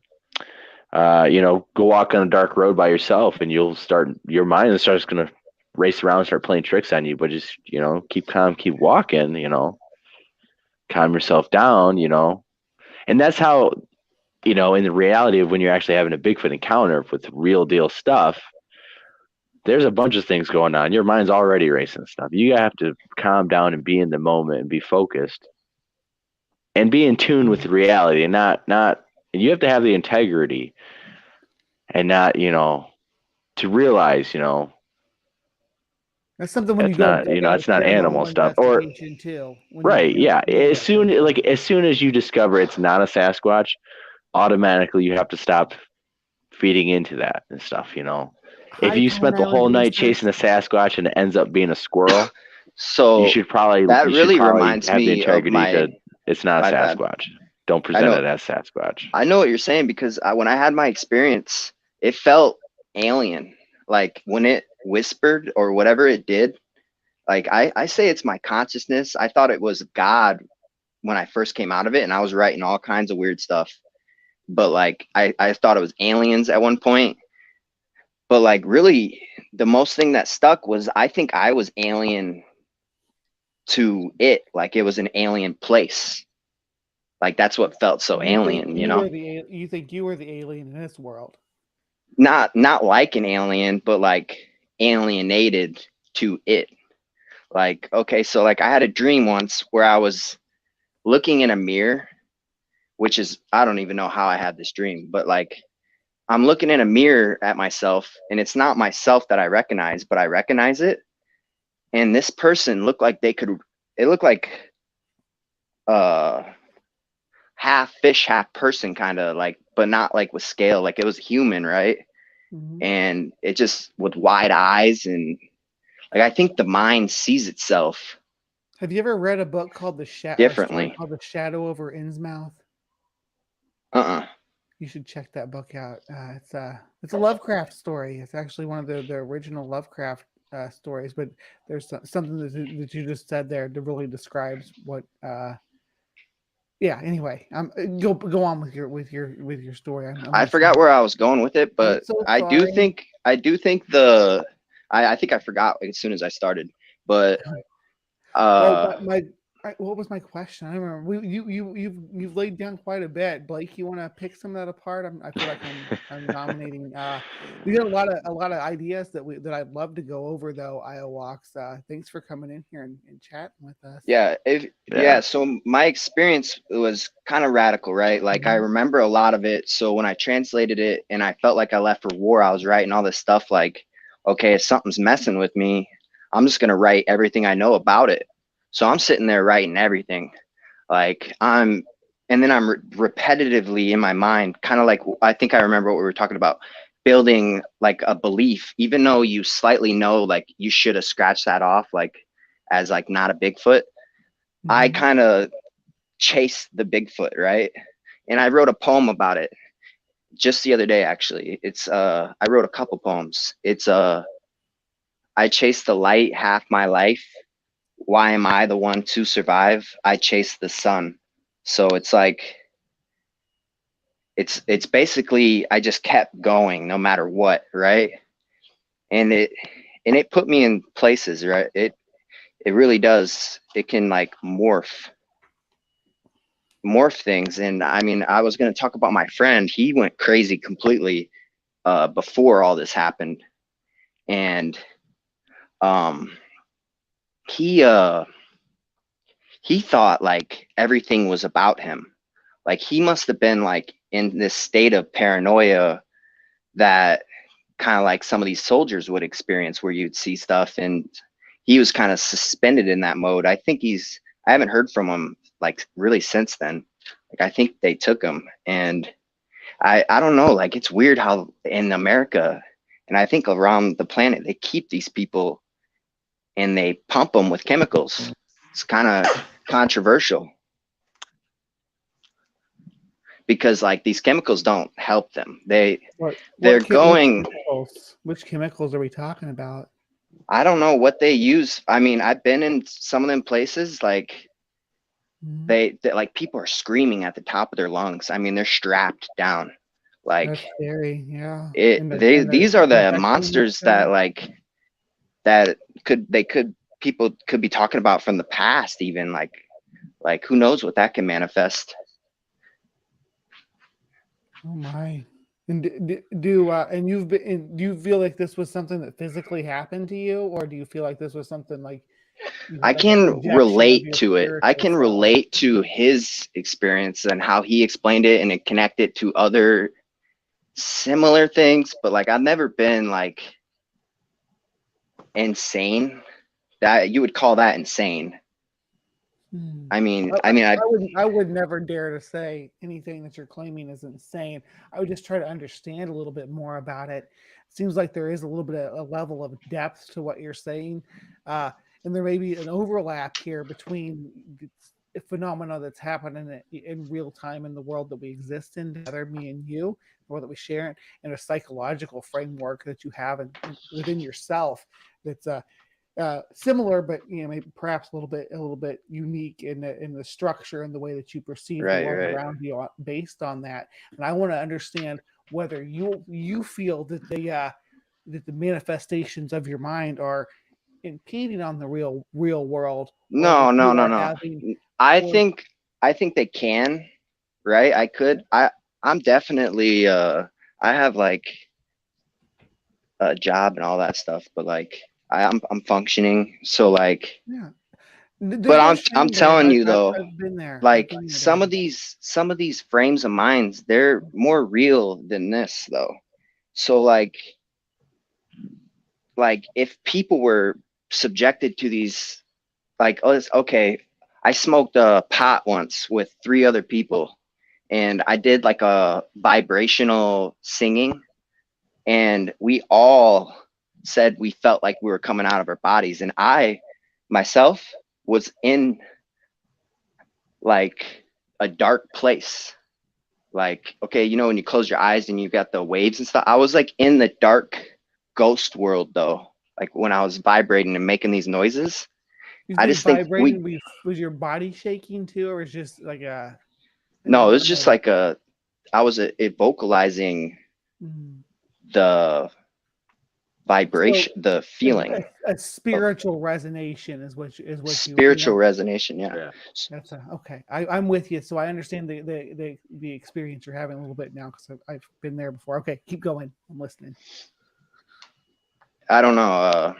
So you're describing your experience that you had. I love all these details because they really help me understand where you're coming from in this description you're giving me. So basically, I mean, it really just all started from that death experience. Like it wasn't like a death. I went to the hospital, but like it was more like a convulsion, right? Like my heart started going like throbbing. And then everything, which is weird, it connects to all this conspiracy and what you said, Lovecraft and beliefs and stuff, because like it's like falling. It's like you're shot somewhere else, right? But like you can't take it back, you know? You can only, it's like everything happens, like literally everything happens in a flash. You feel like you had this experience, that you lived this. This was something that actually happened to you that no one else is even aware of. I think, yeah, specifically, I think it was unique to its design, yeah, in a way, but I know it's too similar.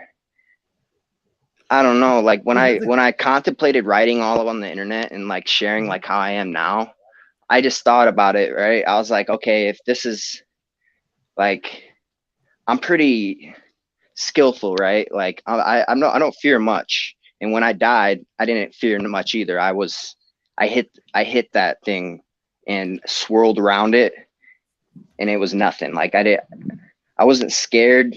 I was a little like scared when I was accelerating, but all that went away, you know? So I realized like in my mind, I developed a thing that I never miss. No matter what happens, it's going to be okay. Right. So, okay. I think that was a powerful in the private chat here. If you, I would love if you do decide to write all this down. I would just love a copy of it. Would you be willing to engage with me about this? I'd really love to understand this a little bit more, where you're coming from on this, and maybe break it open with you and explore it with you, because it sounds like you could have some personal awakenings attached to this that could. It's very, actually, now that you say that, I stopped using that. I stopped using the wake because everyone used it, right? And it was more than a wake. Like it was so strong. Like it's so strong right now. Like if I'm not on, like, I think it's like Depakote or whatever, like it will, I won't be here anymore. That's how strong it is. Like it's strong enough to run my heart to the point where like it's like I'm on the edge almost all the time. Yeah. Have you talked to anybody about that? Maybe getting something to help you? Yeah, but they don't help, right? Because like when you talk about stuff, like I get more amped up about it, but like this medicine like holds you in place, right? Some of these people, like I was saying, those monsters, they're I don't know what. I wonder if the human was different, like if humans were different and they can harness this energy back then, that's it. Because like if I could not when you say back then, are you talking about, can you tell me when you're talking about back then? Like ancient, like you're talking about people who were building pyramids and stuff. Maybe they were locked into these high energies that literally eat you. Like they eat you. You become like even the doctor told me this. He said it starts to eat your brain, and all the fat eats your fat first, and then it starts to eat your brain. If you don't feed, you have to eat. It's almost like you're running at a higher electricity rate. You're talking about like depressions and different. No, I think it's just belief, right? Because I was talking about your mind over matter. Like you can have a mindset of things, and then it will just start to happen and stuff, you know, or it's more like a heightened sense, and like not really like too much. It's more just like I don't know. I do start to get like crazy. Like I don't believe in anything that's delusional, and that's what kind of freaks them out, because like I just get like mad. Like I start going off about stuff, and I look at things differently. But you know, I make stuff, man. Like I have businesses, and I have came up with like stuff for like ideas, but I don't know where I was going with that either. I just think it sounds like I'm trying to justify something, but like I do have a big control over it. I don't know. It's hard to explain it, right? Yeah, I think. Well, what I was got that a little bit was, you know, you were talking about like spiritual warfare and stuff, and there's a lot of people who think, you know, that is going on. You know, when you have near-death experiences, you know, people have aspects of spiritual awakenings and all sorts of things that they see. You're kind of talking about a lot of different things and kind of jumping over the place. So it's kind of, you know, but if we break it up into stuff, you know, a lot of, and it's all good stuff. A lot of people think that, you know, there's this spiritual warfare going on and there's spiritual entities that do feed on energies, that do devour people, that do kill them, you know, slowly and stuff. There are manifestations of the brain, placebos and stuff that you can see in the brain that, you know, even though they are perfectly healthily fine, the mind is not fine, and that rots the whole body. And we, you know, there's a lot of things like that that is going on. We medically just don't know. A lot of the old ways, it would be spiritual. They would be saying that, you know, you're being attacked by a spirit and stuff. You know, now it's all neurological this, neurological that. So, you know, there's a lot of that going on. A lot of people think that, you know, modern medicines and stuff are not actually helping some of these issues and stuff. Some people actually think that it is actual spiritual things going on, and that's why medicine isn't helping with everything. I think there is spiritual warfare going on. I've encountered spirits. I've been scratched. I've experienced a lot of weird stuff. You know, I don't see why a spirit or some kind of entity like that who can physically scratch me can try to do something with energy or do something to influence your subconscious mind, which is energy and it is frequency and it is actually protruding outside your skeleton and interacting with other people. That's why you can sometimes sense when people are looking at you. You can sometimes feel the people's energy when you get inside their bubble, things like that. Okay, this reminds me. I'm gonna say this. I might go off the tracks here, but so that for an example of when I was at my worst, I would I was convinced that whatever I saw was sentient, right? Like not like sentient in a way that we know, like it was everything, right? So I thought, I don't know how I came up with this conclusion or why like it was so like convincing, but like people, it was like channeling through people, right? So someone could say something to me and I'd be like, it would connect just right, and then like I would just think that it's not them talking to me. So like I would think my family almost isn't my family anymore. Like I would be convinced that they're channeling almost like a demon. And like that's when I got real bad. Like I thought this little kid ran up to me and was like, "This is what I'm after, magic," and then ran away and went like oop. And I literally like went into like this is when I stopped taking I think it was lorazepam or something like that. I stopped taking all kinds of different stuff because of the withdrawals and stuff, and I'm like on something that kids take now. Okay, but like we're probably not going to go into that. I don't think Blake probably wants to have I'm telling you though, yeah, we're getting some. I do have. It is connected though. About your near-death experience though, that you had, your attack. So when the body goes into a death state, to a state where your brain thinks that you're dying, that your body's dying, and that you're going to die, your brain is actually, and this is because we're a social species specifically, but it releases this formula called DMT. It's inside your brain. You have just a little tiny bit of DMT in your brain. But DMT is also used. We've learned to synthesize it, and we use it as a recreational drug now. A lot of people use it for like meditation rituals and things like that. But the experiences that people have taking DMT as a recreational drug are very, very similar to the experiences that people have when they have a near-death experience.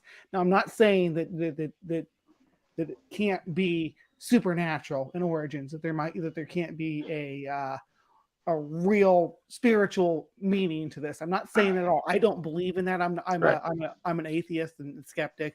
I kind of come here to balance you guys out a little bit, so you have some opposition to give the show a little grit. So you have to give me some rope here to hang myself in this conversation. But I do love engaging on these topics nonetheless. So I think, in my opinion, as the scientific mind of the panel right now, is that our brains release DMT to soothe our bodies from going into death throes when our brain realizes that we're going to die, to ease the people in our community from dealing with what we're suffering through at that moment. That's my opinion. Right. Could And what be, if, yeah. Traumatic experiences, or sometimes, for out of nowhere, it releases a little bit, and, people, used to experience stuff, and it's real, it could maybe be physically real at sometimes to you too. Yeah, I mean, it was We don't so know how that real. mechanism works. It was so real to me. Like when I came out of it, I felt like a bee that found honey, or an ant that found honey. You know how ants. And honey, it was real to you. Your brain, that was real. That is an experience you actually had. In people who take the DMT, Tim gave us the name and the full formula name in the side chat. If you want to pop that up, Blake, so that people can see the thing we're talking about. But it is, they say it's real. It did happen to you. According to everything your brain knows about reality, that is something that actually happened to you in reality. So you are not hallucinating. You're not experiencing something unnatural. It did happen to you according to your brain. I don't think it happened in reality, but I do think it happened to you. So let's jump off from right there, and we can go deeper into this and kind of see if we can understand some meaning about what you experienced under that, because it sounds like there was some trauma attached to that, right? Well, it appeared as a women and children, right? And it wasn't like on fire. It was screaming like in pain. Like it was almost like it was like a village on fire. That sounds pretty hellish. And then it spoke to me, and it said, "Believe or die." Okay, so then I had to come up with something to put on the internet that doesn't make me sound like I'm crazy. Like, oh, I had this experience, and it told me. It didn't really tell me to believe or die. Like I translated it as like, believe it. Believe it. It was like a weird, like it was like an energy that like in. Did you feel afraid? No, like that was gone. I was somewhere where I was an ant on honey at that point. And actually when it spoke, I was fading away. So I was going into the darkness as if I was on a mission for something. Like it's like, oh, the darkness again. Let's go there. Like, forward ahead. We're going to the darkness. And then next thing you know, I feel the screaming and screeching. And then and it tears me back. Like I look at it, and it was no longer the honey. It was like, it wasn't a perfect source anymore. It was the on fire and with the women and children in it. And then, but everything before I woke up after that, but then when you saw the fire and the burning, and I don't think so.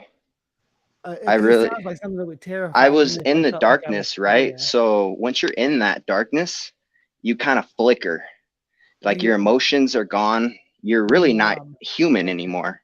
You nearly are just gone. It's like you're indifferent. Is that what you're saying? You're indifferent to the things that you're experiencing? Like, I mean, you don't have emotion. You don't feel. Your humanity's gone. What Yeah, about what you said with the bee to the honey thing or the ant to the honey? that was after the speed. So I gained speed So, after, but did you feel or emotion about that though? Was there emotion attached to how you felt it towards was like roller coaster when I was going to it. okay. So it was kind of like a fear a little bit, like you're going super fast and you're gaining speed, and then everything's changing as you're gaining speed. So the more you gain speed, the more geometry is breaking down. So like when I first started gaining Whoa. speed, I could recognize stuff. I'm like, oh, that's kind of cool. Like, oh, look at this. And then next thing you know, you're starting to not recognize anything, and then it just keeps going. You're going so fast that you don't even recognize the speeding. It's like a roller coaster that goes infinite. And then Can I once you ask hit, you, were you conscious during this, or were you fully, were your where were you physically? I was probably like on the ground. I think I was on the ground. I think my heart was having like a heart attack. So did somebody call an ambulance for you, or how'd you get to the hospital? I got drove to the hospital. Okay. And you're the people that you talked to, like when you did you wake up in the hospital No, or come no, to the I hospital? came to right away. It wasn't that bad. Oh. Like it Oh, so was, you it's had the experience painful. It was there on the painful. ground, Yeah. and So then I wrote, someone drove you to the hospital. Okay. it happened I'm with quick. ya. Happened very Mhm. quick. I said it happened in a flash almost. Like Oh. it's almost like you can see everything, but it just happens in such a small flame of time. I call it, I wrote a poem saying you pass recognizable geometry relatively fast, considering looking back, everything happens in a flash. I thought you had said something about time loss earlier. I'm sorry, maybe I misheard you. That like when you came to, it seemed like it was a flash, but then I got the impression that a long It's like a time. gain time. Yeah. Oh, okay. So completely the different direction then. Okay, go on. I'm sorry, I keep interrupting. Blake, you Yeah, can mute me if you need to. I don't know if this is related. I think it is related to Bigfoot because the speed and like the frame of your mind is all like, as weird as it sounds, like if you evolve to it, you will become it. So like if we were going in that direction, like let's say they had an agenda, which we wouldn't think. It's like we're good how we are, right? But if they had an agenda, I do think that they could push to get weird, like into like these weird, I don't know. I feel like everything we see is what we see though, too, right? I mean, you got to have you can't be completely delusional. Like I don't know. Right. That's some fascinating stuff. Near life death experiences are just and crazy and stuff. And I almost died one time. I almost drowned and stuff, but I didn't hallucinate or anything like that. But if it did really feel like time was slowing down, as like, it's like, wow, this is it and stuff. And it's just like slowly, and then bam, it just speeds up back into reality. And of course, I didn't die or anything like that. And it is weird how the mind can go through all that process, maybe a little DMT and all that, like was mentioned earlier. Because some of that, facts about that in the side chat too, if you want to pull those up. Yeah, if you, I don't know, because like I've dodged death before, and like literally by like dodging like rocks and stuff. Like not rocks, a rock. This only happened to me once, luckily. But I blacked out, and I do think that your hidden self takes over. It's not like something like DMT. It's too slow. A DMT, you think like it's your hidden. There's other layers to yourself that you don't know, and I think that thing will take over and save you, right? Because I blacked out when I had this rock fall on me, and it took down a tree, and I was like at least 7 feet away from where I was before. And a lot of people have that instinct of survival, and I think that's what split us off, or what we created. And it could be like, I don't know. I don't know where I was going. I always try to go somewhere and I don't. I kind of like that though. The survival instinct, this subconscious brain, in which we have, and it's actually bigger than our conscious brain. It operates when we're sleeping, and it does a lot of things that we have no idea. And yeah, when I can give you a few examples, like when in a fight, especially in the beginning of a fight, an actual fight, not sports, but an actual fight, and also car crashes and getting into an accident. Sometimes it feels like time does slow down a little bit. Well, your And brain. it's your brain, and if you actually you can consciously, if you can recognize that, you can try to engage a little bit better and faster and manipulate that a little bit. Your subconscious brain's already Wouldn't doing it be its great thing. to be able to access that bullet time part of your brain, like whenever You you need it? it's and you become instinctual and stuff. You get I think muscle you would memory and stuff. You do lose your. certain things. You think about it and stuff. Thinking about how to do something, visualization, how to do it. That is actually prepping and training your subconscious brain to doing things, even if you've never even tried it. Visualizing is helping and stuff. So there's a lot of things like that. Ooh, I got a question for you, Walks. Have you ever tried to enter that state of awareness consciously, like tried to manually bring your brain to that state where you can experience stuff like that? Like my death experience? Yeah. Like No, go back there. I don't think I will be able. I don't think you can until you're dead, right? I really don't know another method besides. I mean, I didn't have a method; it just happened. So, Well, yeah, of course.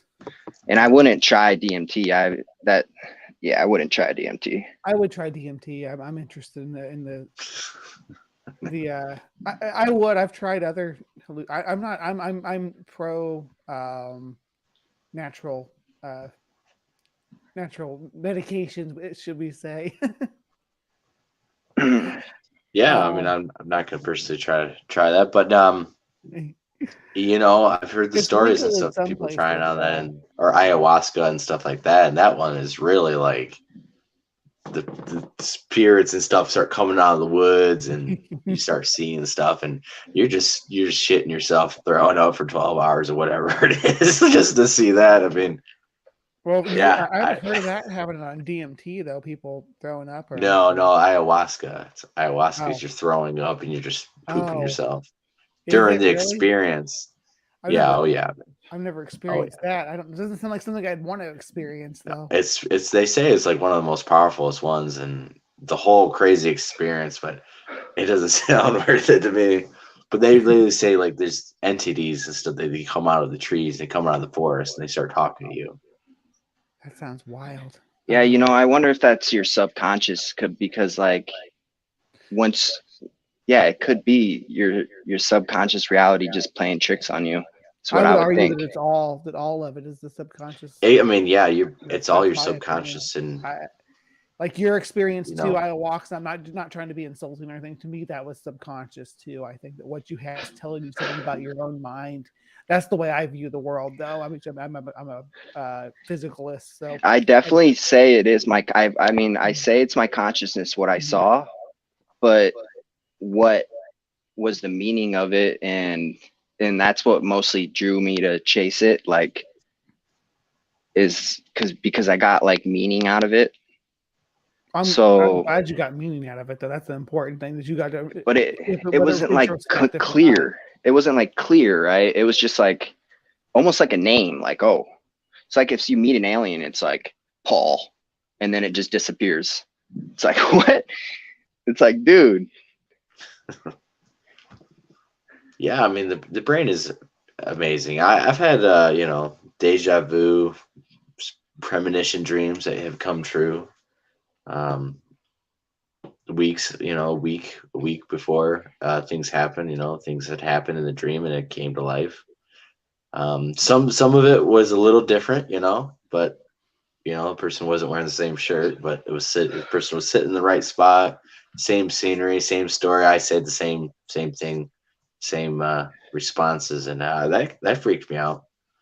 And there's other people that experienced the same thing in that area, and I don't know what, Do you think I would it's assume that's because in my we head. already lived? You think it's already in your head, or like, do you think it's because it's happened like in a dream already? Like we simulate thousands No, I of mean, different. I would just, I'm a Christian and stuff, but I would say, it's more of the universal's just telling the universe is telling you, giving you a warning of some sort or things like that. I mean, I don't Yeah, know, a glimpse of the future somehow through your brain, through your dreams. I don't know. I mean, I don't really ponder it on too much other than, yeah, it happened, and right. or other things and stuff too. When it talks about, that's why I don't get into ghosts and stuff, because my religious things are, yeah, ghosts are real, spirits are real, and then there's good spirits and there's bad spirits. And the Bible actually does say, that you should test the spirits to see if they're good or if they're of Christ or they're not, because not all of them are going to be good or Well, neutral. Some of them are going to be very bad. And talking about the spiritual warfare is these demons, I mean, these things, they want to actively eat us, kill us, throw us in hell with them. so If that thing is trying to spend 24 hours trying to do that to you, then yeah, it is warfare, and you don't know exactly what's going on. We don't even believe it as Western society. We don't believe it, and rightfully so. Scientifically, we can't prove any of it, but at the same time, there's a lot of weird stuff that happens, exorcists and spiritual stuff. But I love talking about it and I love engaging in it. Like I said, I'm a yeah, skeptic here, but it's okay. But I would love to talk to you about spiritual warfare and spirits and stuff and ghosts and stuff like that. I would love to talk to you more about the spirits haunting the mounds like you were talking about earlier, Blake, at yeah, some point in time. yeah, definitely. You should probably do a live broadcast from those mounds at midnight on Halloween. I think that's probably what your audience would like. I know I'll be too busy on Halloween with the kids and stuff, but we might do And midnight another hits you in location. bed, Blake. I could go to some mountains and stuff. Honestly, it's they're not that far, and Yeah. they're public and stuff. The official history is they're just Native American mounds, and there's nothing. But the real stories are there's more history to it. They're haunted. Folklore. Okay.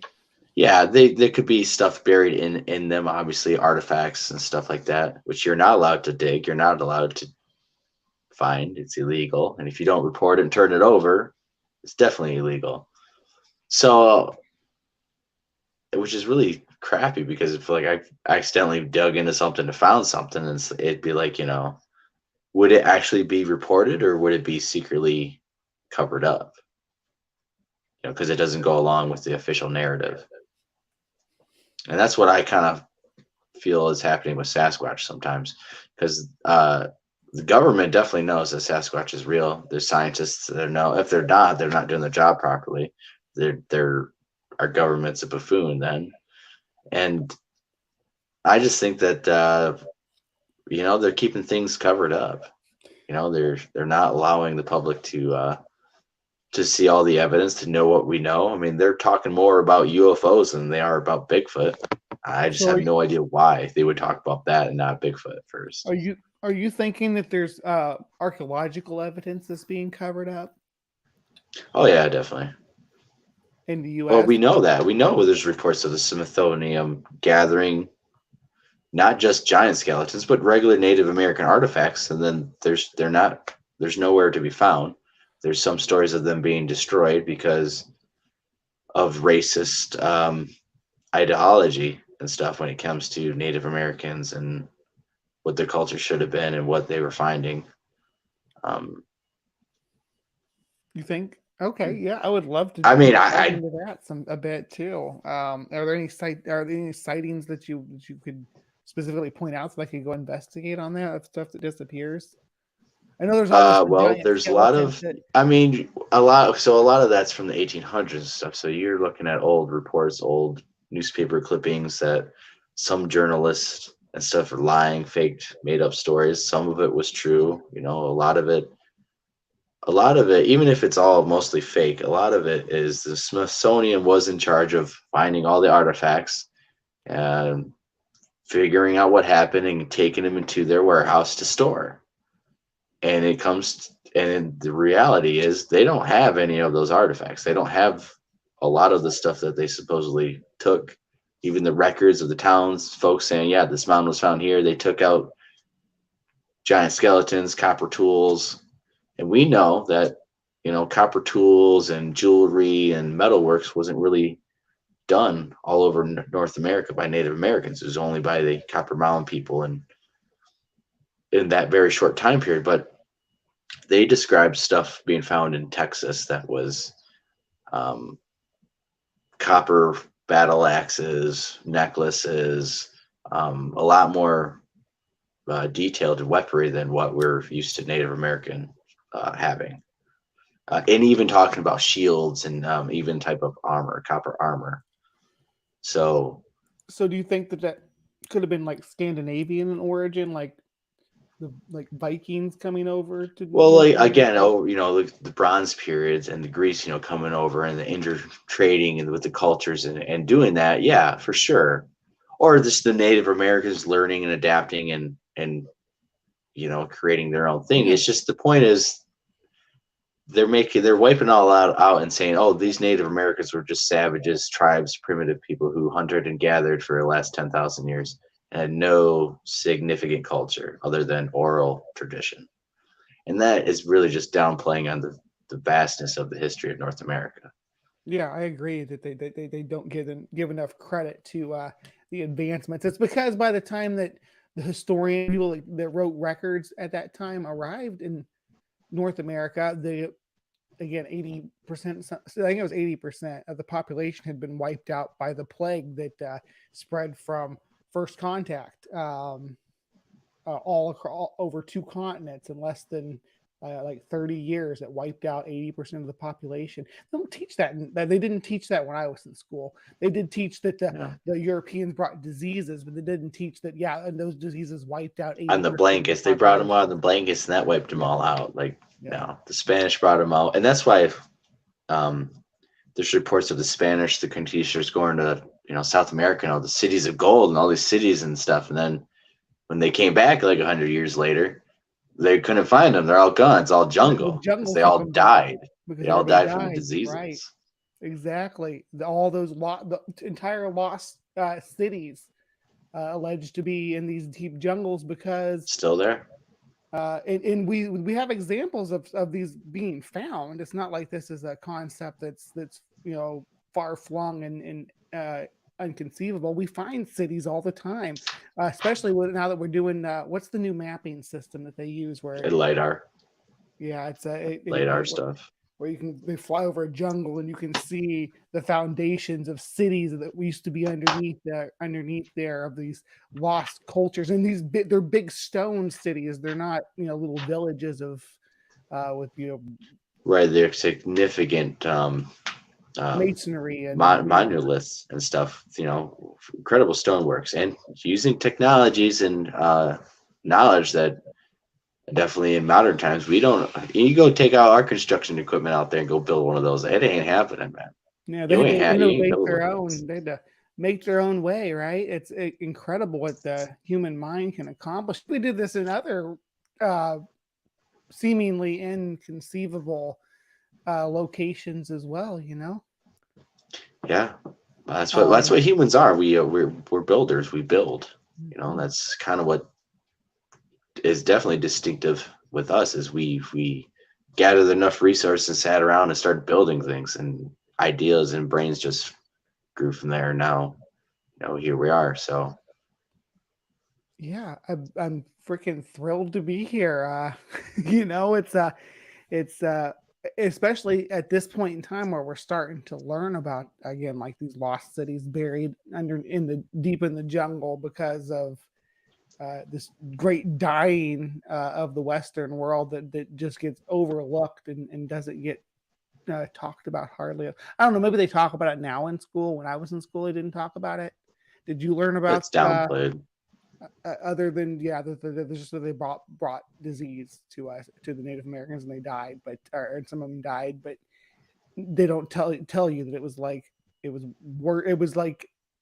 on the level of to that population as the Black Death, as the Great Plague was to Europe. It was the same thing to Native Americans, and they never had any relief. They just it killed them Yeah, they all. say up to like maybe 100 million or something. Maybe Yeah. they really just don't know. That's the problem, is that they don't know actually how many was here, but they know that from all estimates from South America and on up, there was a lot.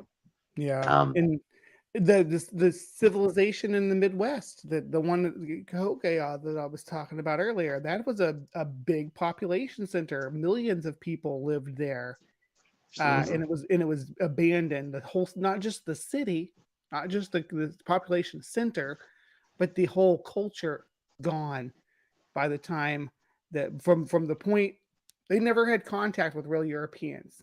Not in Cahokia, or I keep saying Cahokia. Cahokia is another city. They never had any real contact with them, right? They got the disease secondhand from other groups that had contacted, or probably third or fourth hand, if you want to be specific about it, because they were so far from the coast and from South America where the Europeans were engaging.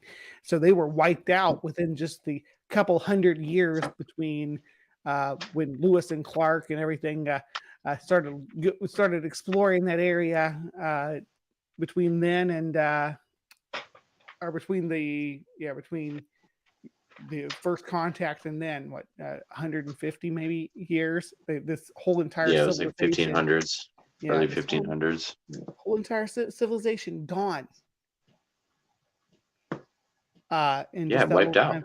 Yeah, I mean, in the ruminants, they went to the hunter-gatherer society, just because when you only have that small of a population, that and with the technology that was available to a group that small, that's probably the best you're going to do. They didn't lose their agriculture or anything. They still maintained that. They still had places where they went and maintained gardens and things like that in the forest. They had areas that they cleared out for parks and stuff like that. They had society even after the collapse of these big civilizations. They would just downplay it a bit. The same thing that would happen after the Roman Empire fell, for that matter. Yeah, well, we've seen the I walked just left, and glad to have you on. And now we got James, the color kid, joining us. How's it going, James? It's all right. I've been listening along.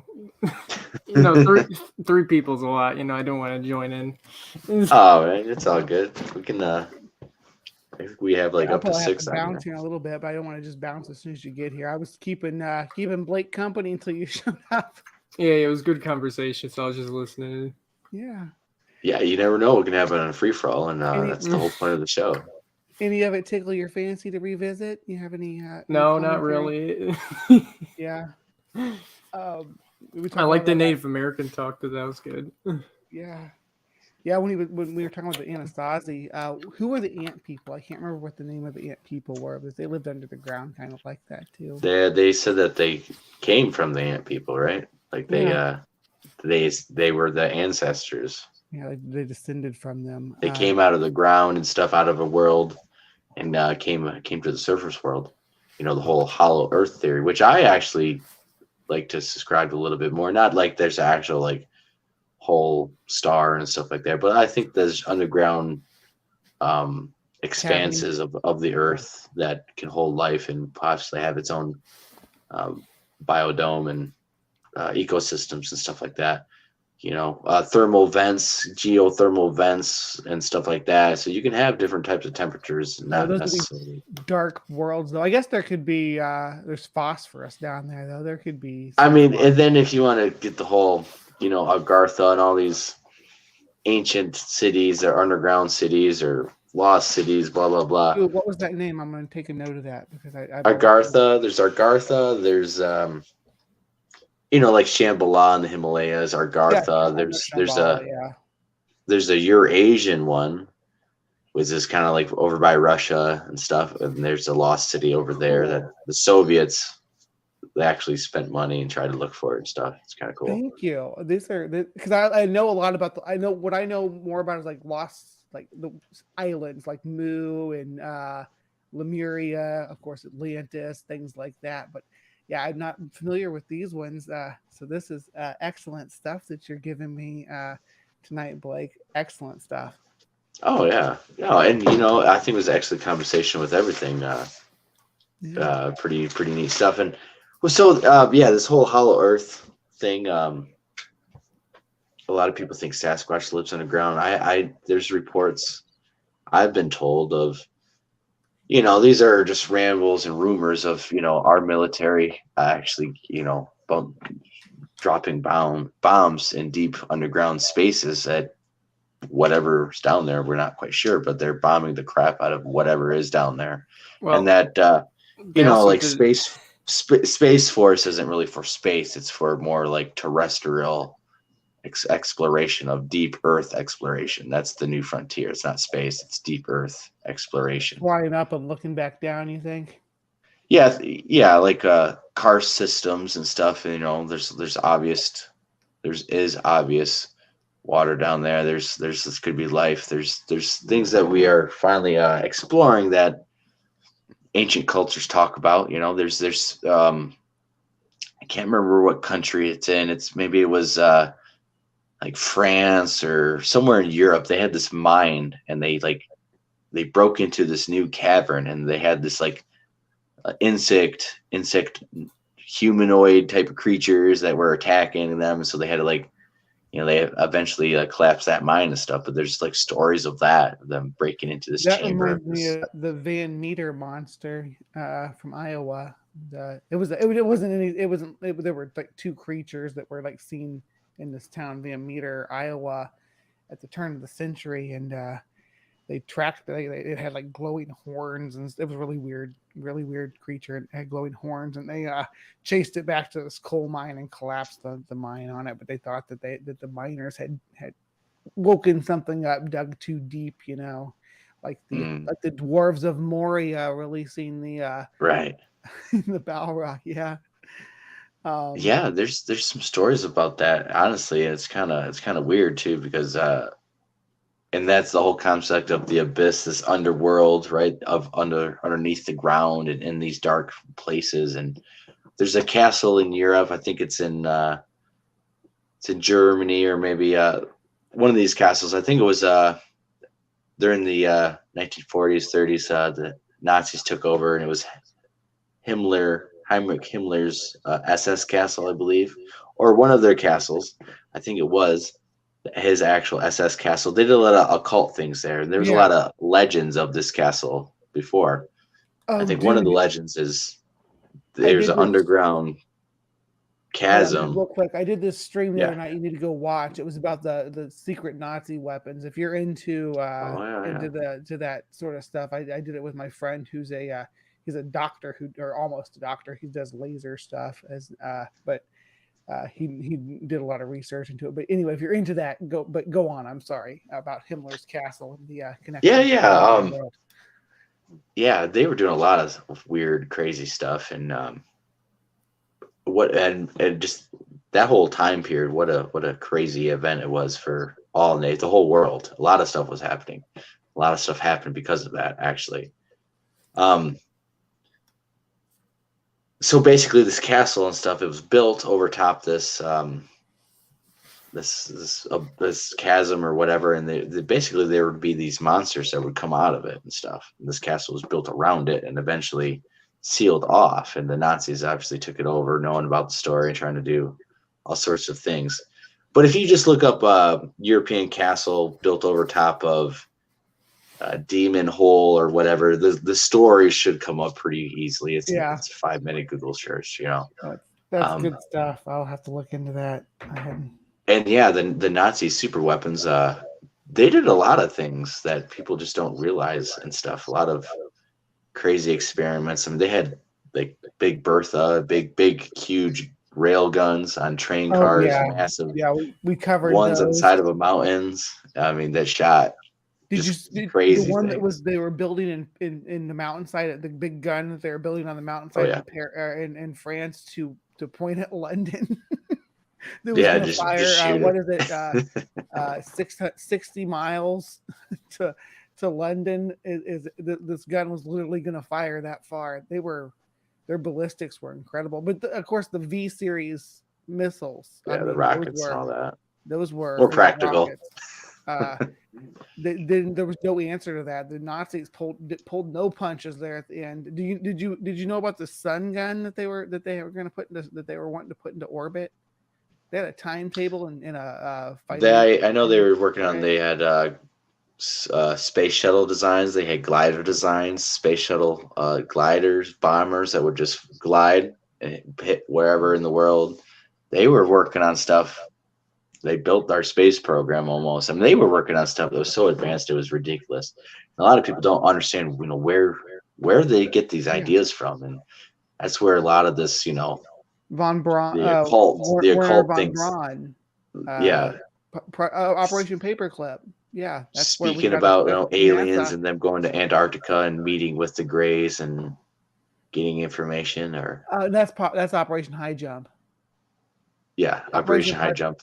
Operation Paperclip is where the U.S. took all the scientists from the Nazis. Yeah, well, the U.S. and the Soviets took all the Nazi scientists and said, "Hey, we'll get this one, you get that one. We get this one, you get that one." Is how that kind of broke down. Of course, I guess we got von Braun and I guess Othberg. Anyway, the official ones. Oberth. That's who I'm thinking of. Oberth. There's some ones that they don't. We're never gonna know their names. Yeah, man. We've supposedly been on some topics tonight. Now we're like a Nazi. Yeah. We talked about Native Americans. And, I know that the story of Jekyll Island. The story of Jekyll Island, the creature of Jekyll Island. That was supposedly ran by a Nazi who was testing, and then the story of. You wanna tell it to us? The story of Jekyll Island and stuff. The Montauk Monster, and basically it was this island of military research and stuff that supposedly ran by a Nazi with Operation Paperclip. He specialized in biological warfare and insects, and they did testing there, and supposedly one of these testing things got off the island and landed in a little town in Connecticut called Lyme, where Lyme disease came from, supposedly. Interesting. Link between that. There is, yeah. Basically, like it took a hitched ride on a bird and flew off that, but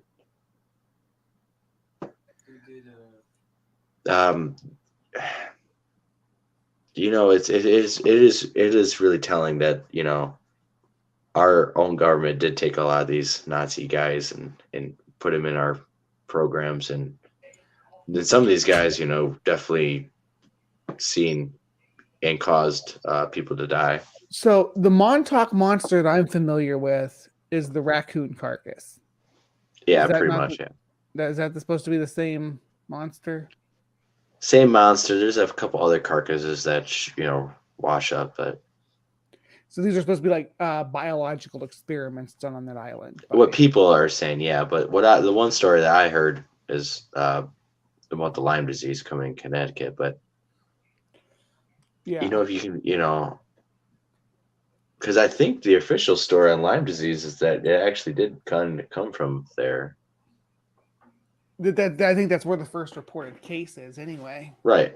I think right, which kind of plays into the story, but yeah. And that's close to Montauk. Lyme is. It's right across the lake from where that island would be. I'm not familiar with the area, so I'll have to look into it. That's an interesting topic to cover too. I didn't know there was anything more to it than just the carcass that washed ashore. I knew that they said, "Oh, it's supposed to come from this research facility," but every time I look into the research facility, it kind of looked pretty mundane. Like the people were hyping it, but it's not really anything. But you're saying this would have been back in the post World War II, yeah. Yeah, just after. Yeah. like they were doing, and then we were doing fucked up stuff at that time. We were, because we started doing The biological US stuff, nuclear stuff, and we dropped bombs in Nevada and stuff. I mean, we were doing underground stuff. There were Declassified information. They did. They sprayed radioactive particles in cities. They did all sorts of crazy stuff, and yeah. it's just ridiculous. But what they did, try to blow up the atmosphere. The syphilis experiment. What's that? It was the Trendusky experiment on black people. Tuskegee. Yeah. Tuskegee. They gave them all syphilis, and there was a cure for syphilis, but they didn't tell them what the cure was, and they just monitored their behavior and actions after they gave them syphilis. It was really a messed up thing to do to a population of your own people. But hey, this was before civil rights, and they were black people, so it didn't really come forward. And it's kind of I mean, it's just people in power and stuff, and people people in authority and stuff. You trust those people, and it was under the guise of free healthcare and stuff, and and medicine, and that's what's scary the most about it's government stuff. It's people. People could be good, people could be bad, and governments and groups of people, as governments are just groups of people, can do the most horrendous things. We see that through the Nazis. We see that through the Soviet Union. I mean, they were making pamphlets in the 1920s. It's wrong to eat your kids. That isn't a sanity level of, you got to tell people to don't eat your kid. It's morally wrong. Well, because everyone's starving to death, and everyone's just that you could buy people to eat. Long pig, an actual thing for starving, for these nations in starvation states. That was China was in that state for a lot of the first half of the 20th century. That's kind of where all that the notion of long pig in general comes from, because the starvation state of that nation. It's sad, and so we have that today. I think we see that around the world. It's kind of the same thing. It's probably how it's always been. I think our government, at least we got freedoms. We might be the most freest slave out there, but we could have it a lot worse, man. So we're able to sit here, talk about Bigfoot and all these other crazy things, and you don't have to worry about much. So I guess we've got that going for us. But 21st century is pretty sweet, I think. Yeah, what a time period to live in, man. What a crazy time period. Ancient civilizations in the jungle and all that good stuff. Yeah. Well, James, what's on your mind? I know Tyler, he just got 10 days worth of audio of evidence that hopefully can turn into something. So we're pretty excited about that. But what about you, James? Doing anything lately and stuff? I know you've been working a lot lately. What do you mean by doing stuff? I don't know. What's on your mind, man? You've been learning anything new on some topics, some video you've seen? You're like, what's brand new in James's life right now? Not much. Have you discovered any lost civilizations or anything like that? No. Have you tried? I mean, the expeditions are what's really worth the reporting, if history shows us anything. So you can just tell us about your expedition. You don't actually have to find anything. If people would finance me, I'd go on a lot more expeditions all over the world. But we were talking, James, we were talking about the mounds that are near where we live, because me and Blake both live near mounds, and the guy we had in here before, said he was near some mounds too. Are you near any mounds? Maybe, but I'm not going to them.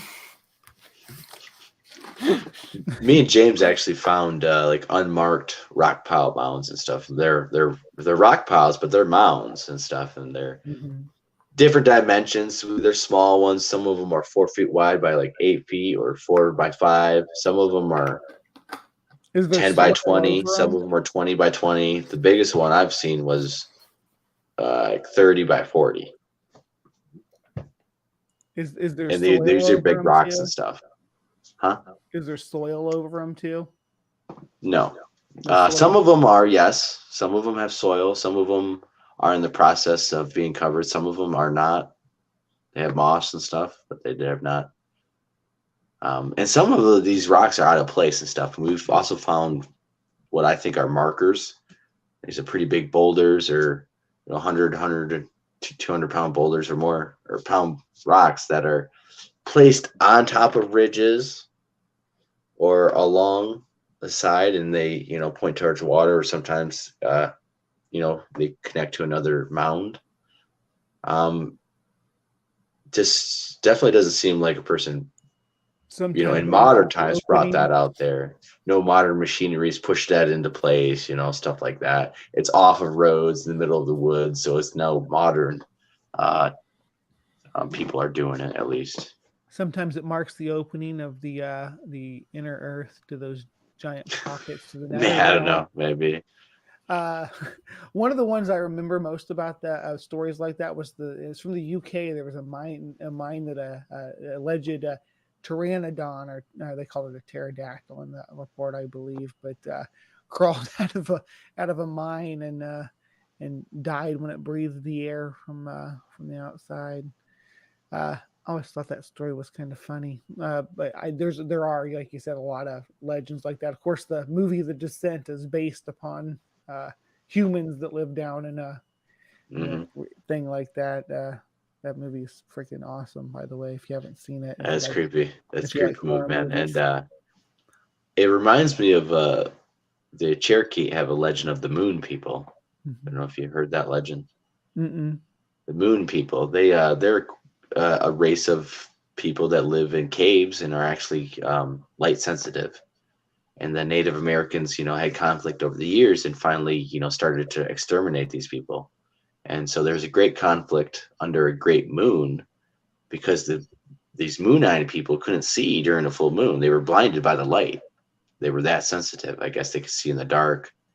And so the Native Americans started to wipe them out during this time of the great moon and push them back into these caves, and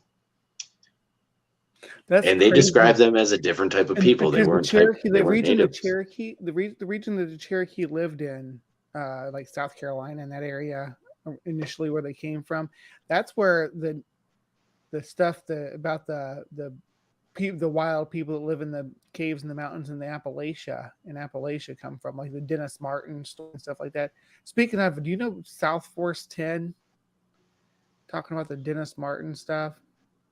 I know about the case, Dennis Martin case.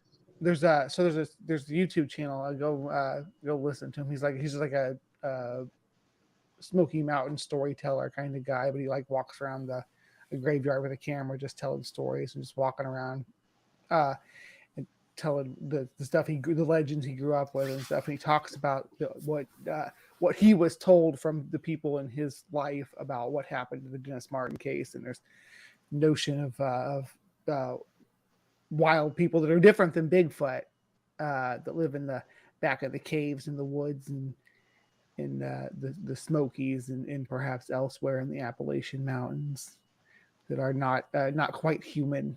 It's a weird narrative that he spins. There's about he has videos about other stuff too, like ghost stories and Bigfoot stories too from the area, but and Dogman stories from the area. But he has about 6 or 7 videos covering just those wild people in the Dennis Martin case. So it's worth listening to. I covered it a couple weeks ago on my show on Cryptic Corner. I did do a piece about it, but I think you'd be interested in it too. Sounds like it'd be right up your alley. Yeah, I've heard stories about those Appalachian wild people that are not Sasquatch related, right? And I've heard some stories that they're like, they're actually like European settlers that went wild and stuff too. And then there's these were already here type of stories. So Right. I don't know. I don't know what to think, honestly. And then you had the Moon Eye people. I mean, I think there's there's a lot of stuff that we just don't know about, and honestly, no one's out there 24/7. I mean, as modern people, we can't. We just can't be out there. Speculate, though, right? Well, I mean, we're just sitting here armchairs, but I would love to go out into the Appalachians on an expedition like that, looking for not even necessarily looking for to find the people, but if I could just find the caves, you know. I'm good. Oh yeah, I mean, I would love to if I had the resources to do it. There's places in Michigan I want to go. It sounds like we're going to go on this trip, and that James is going to be the Shaggy of the bunch when we're out there. I don't want to go into any caves that lead us down a hole and we can't get out. Or I love spelunking. Have you ever been spelunking? No, I went into Carlsbad Cavern, but that wasn't spelunking. Like on a tour. Yeah. We could have went actually spelunking off while you're crawling and stuff, but it wasn't open that day, so we didn't do that. I did a little bit of that before at Great. I've been looking into it a lot Caves. though, and researching it, and different types of cave systems, and karst systems and stuff like that mostly. But I wouldn't want to mess with caves. Small space. Certain types of caves and stuff. You got claustrophobia, James? No, here in Michigan, we got like limestone caves and stuff like that, so they're pretty okay for the most part. But like I know, like in Appalachia, there's like soft, muddy, putty caves and that are very brittle, easy to collapse. They're not all like universal stable. So yeah, you wouldn't want you wouldn't want to go into any unmapped cave. That would be. I mean, that's what they did. It's lead a descent, and it would probably not end good for you. I don't know. I need to get some caving hours under my belt. I haven't done it since I was like my late teens. I'm almost 40 now, so. Yeah, if me and James found a cave,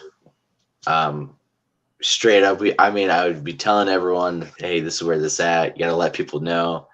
I mean, I would have rope, flashlights, lights, backup lights, water, and we wouldn't really be going that deep, man.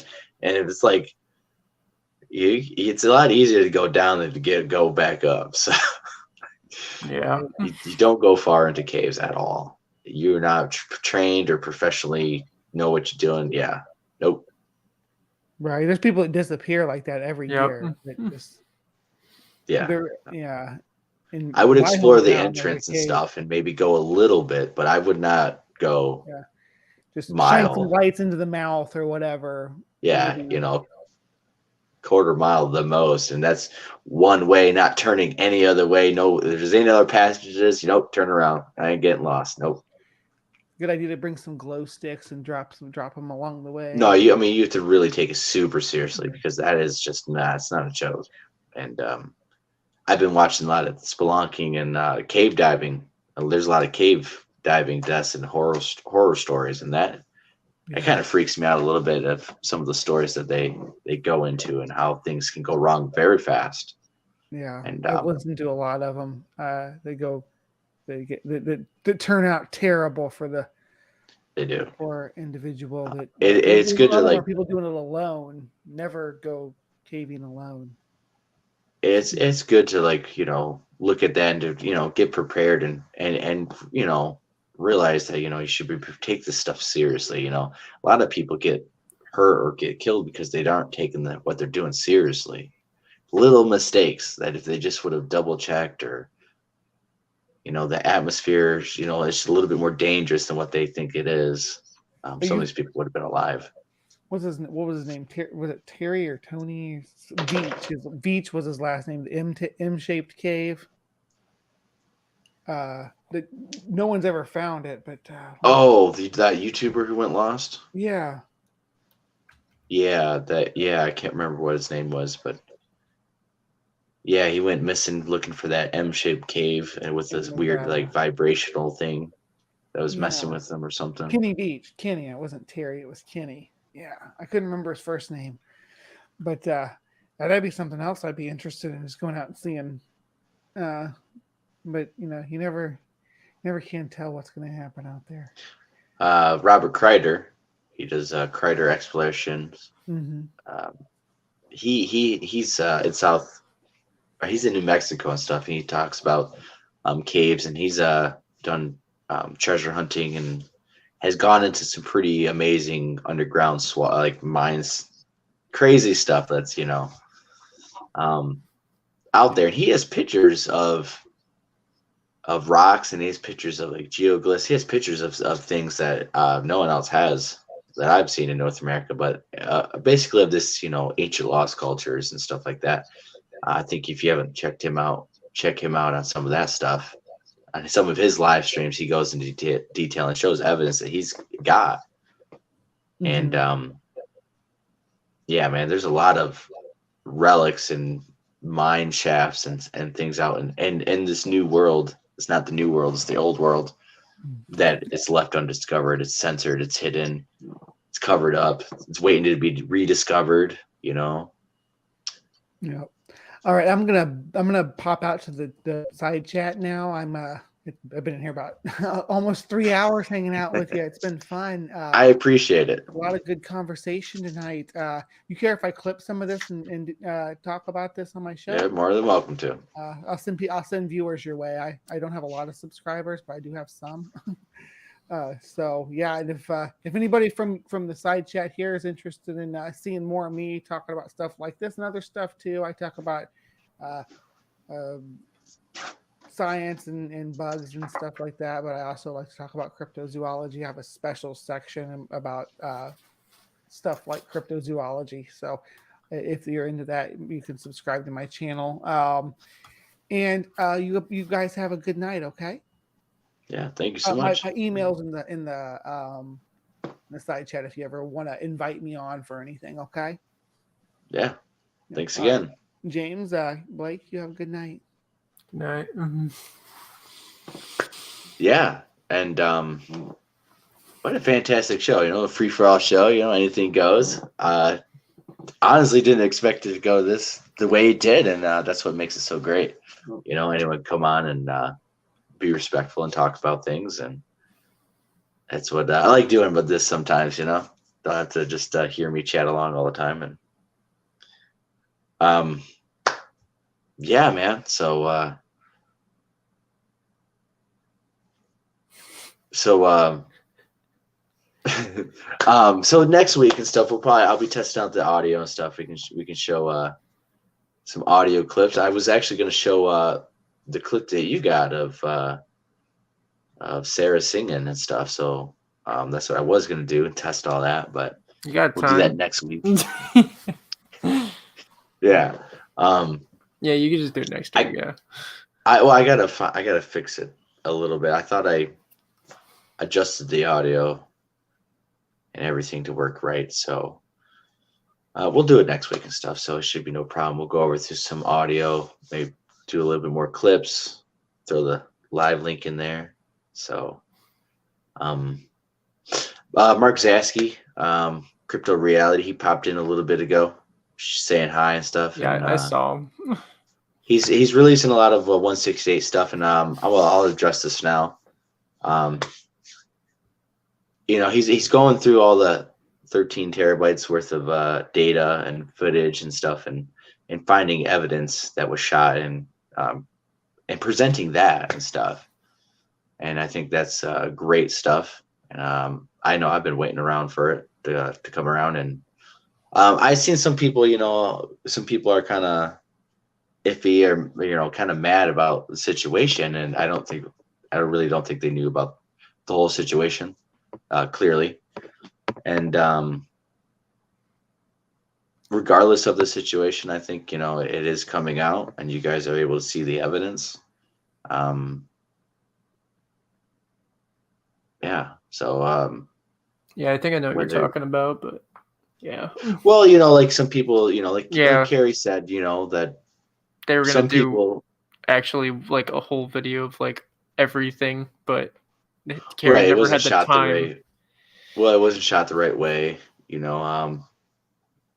start handing cameras to people and stuff. Not everyone is a professional camera photographer, knows how to handle the camera and stuff. And plus, when I'm concentrated on Bigfoot stuff, I mean, it's not like I'm focusing and, trying to capture everyone and stuff like that. But, and logistically, it wasn't shot the exact same way, but that's not really what was irking him. It was irking him that he wasn't able to do that. He did, but, the process of going through all of the footage to find, a 10-second clip of evidence, to, go through all of that and stuff, he did not have the time. And we talked a little bit about it, and it was frustrating. Mark talked about this on his last live stream, if you guys watched it. And it's the same thing, it's frustrating. And where Carrie was at and with his mindset and stuff, he wasn't analyzing stuff for evidence, That's not where he was at, and he didn't have the time working as much as he did and stuff like that.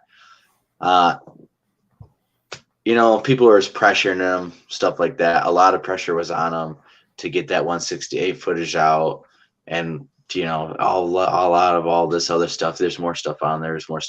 And Carrie knew about that, but there's a lot of stuff going on that he, didn't want to deal with that. So he gave it to Mark and stuff. And I think it's a good thing that it's still there. It's not corrupted or anything, but that was just an excuse to get people off his back. So the real story was that the evidence was always going to be coming out. It's just, just going to take time. I think that, it's just how it is. When people, get into this and stuff, it's not, you can't be just a one-trick pony. You gotta like do everything. You gotta do audio. You gotta look at video evidence. I need to try to be better at, when I make a documentary or something, try to make that a little bit better. Carrie was always, and his documentaries were phenomenal. He knew how to do that really good. So, anyways, Mark has that footage, and the evidence is going to come out. I think you guys are going to see more evidence. He just posted this orb footage from like Stevie B and Barry Browning and Lynn. And I think Mark Newbell was over there, and, hearing stories about it, and, them explaining it and, being in significant light and stuff. And now you can see the footage of, yeah, there's actually a pretty good light there. There's maybe some other orbs going on. So it's awesome to see this stuff coming out that all these other people, were experiencing. And you guys are going to see stuff that the Lost Cryptids captured. Mark's already posted some stuff. You'll see some stuff that I think is really going to be interesting to you guys. And the footage of the thing crossing the trail hopefully will come out when it comes out. And you guys are going to be able to see that.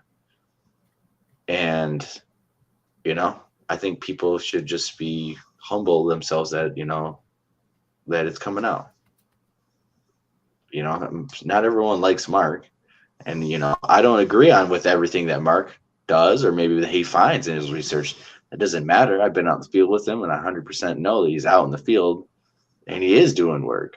And I've been in those areas and I have had activity. So I think he's doing a fantastic job, and I can't see what I know there's stuff out there, and I know the way that Mark's presented himself and has dedicated himself to Carrie, that he's going to do a good job by all of us. He said it. He's going to do it. And so far, he is. So that is a lot of footage to go through. So yeah, no, it is. And for Carrie, he wanted to be able to make a documentary and it'd be a lot easier. And if Carrie was there, filming every single thing and got no sleep, and yeah, he could have filmed it the way he wanted, but it was so impractical. You can't, and everyone did try to do a good job, but there was stuff going on. People had, fatigue, and, there's stuff going on. Everyone's amped up. So yeah, not all like the big cameras, the people who were operating them, sometimes those probably weren't, too good. And that's the footage that he wanted to make the series of. I always kind of told Carrie, and he was, and Mark even said he got frustrated at it, but trying to find the evidence and trying to put the evidence out, and then telling the story about that individually. And Mark said it in his interview, it wasn't as easy as, for Carrie and stuff with the time frame and everything like that. So, and he's a busy guy, man. You talk about all the people calling him, and he'd be always on the phone. It's like that guy, where he had the time to do all that, I have no idea. So, Yeah, I heard. so this isn't a thing about like, Carrie lied and, Mark lied and, Paul. It's not. It's nothing like that, guys. I think you guys just, need to be patient and should have just waited a little bit. And if, it would have took 2 or 3 or 4 years for something to come out from them, then you know what? Then you guys got to wait. Yeah, I listened to that live stream they did for Carrie's his tribute. And I think Linda said that he had like 200 emails a day he would answer, and like a bunch of people called him every single day. Yeah. I mean, that's why I didn't call Carrie. I messaged him and say, hey, call me when you have the time, because it's like, especially when he's at home with his family, it's like, don't take that time away from him. And it's like, I felt like if it was really important stuff, then, we would talk on the phone about it. And we did talk about 168, a bunch of, a number of things, but,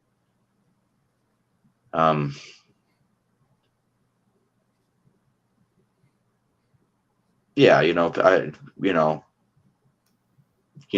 real story is there's just a lot of pressure on Carrie to put out all this stuff. And I think, he might have, done it a little too fast.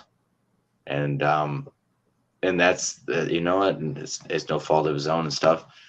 And with everything, it was first time that has ever happened and stuff. So I know the second time we were going to go there, it was going to be shot way differently. It was going to be more professionalism. We kind of knew what we needed to do. I talked about this. Carrie started talking about this. When you're out there, it's going to be work. It's not vacation. It's, put 8 hours in of work out there in the field type of stuff. So we were going to have a way different outcome on, I think, on the second one.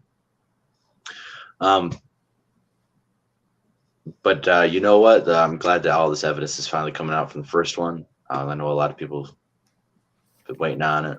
And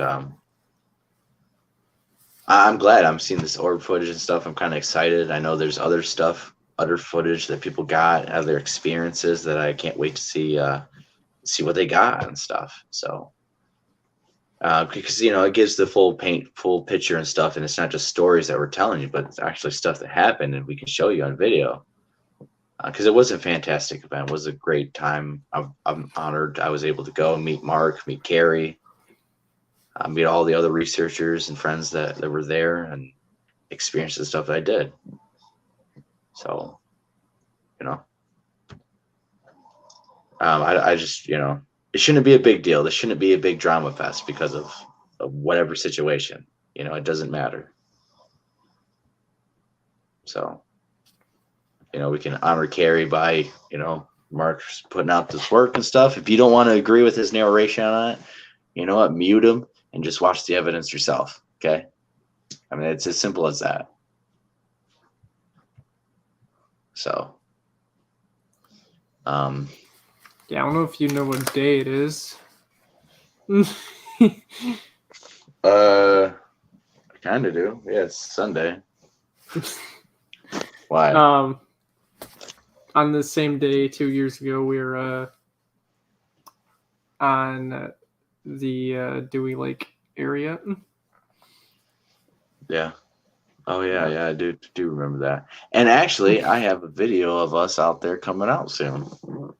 Oh yeah, the daytime footage. Remember our daytime trip in the boat and everything? Yeah, that'll be coming out and stuff. But yesterday, I didn't know this. I just saw it on my Snapchat today because I have memories. But yesterday I watched the live stream that Chad and Carrie did together, and that we were all there at the conference. Yeah. I found it again, and it was hard, but I got through it. That was a good time, Carrie was always good, to me.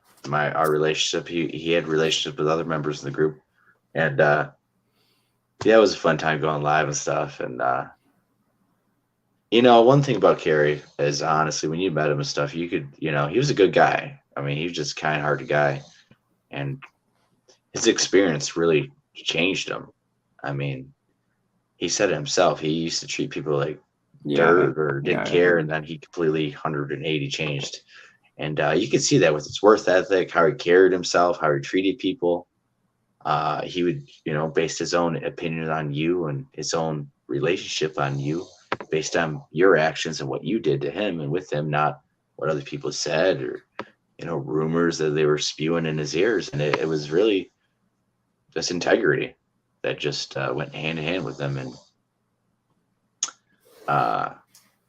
that's what I love. That's why I always kind of gravitated towards Kerry, is that because I could see that, that's the kind of people we need in this community. That's the kind of men we need in society.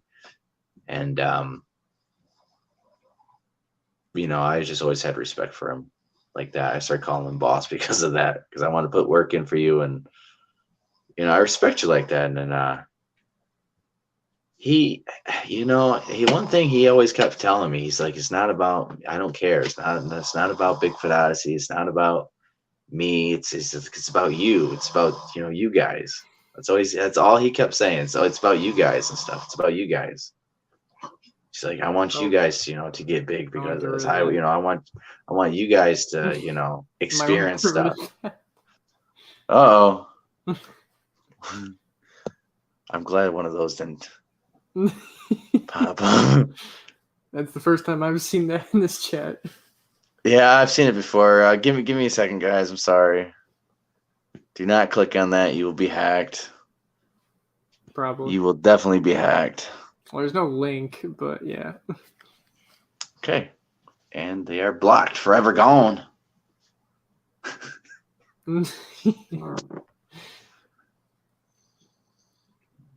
I heard someone snoring at the same time.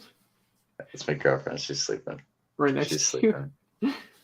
No, I mean, I'm over in the corner desk area. She's, on the bed. Oh, okay. She's kind of loud. But she's tired and stuff. So yeah, that's how I felt earlier. So I took a nap and I didn't wake up when I wanted to wake up. Yeah.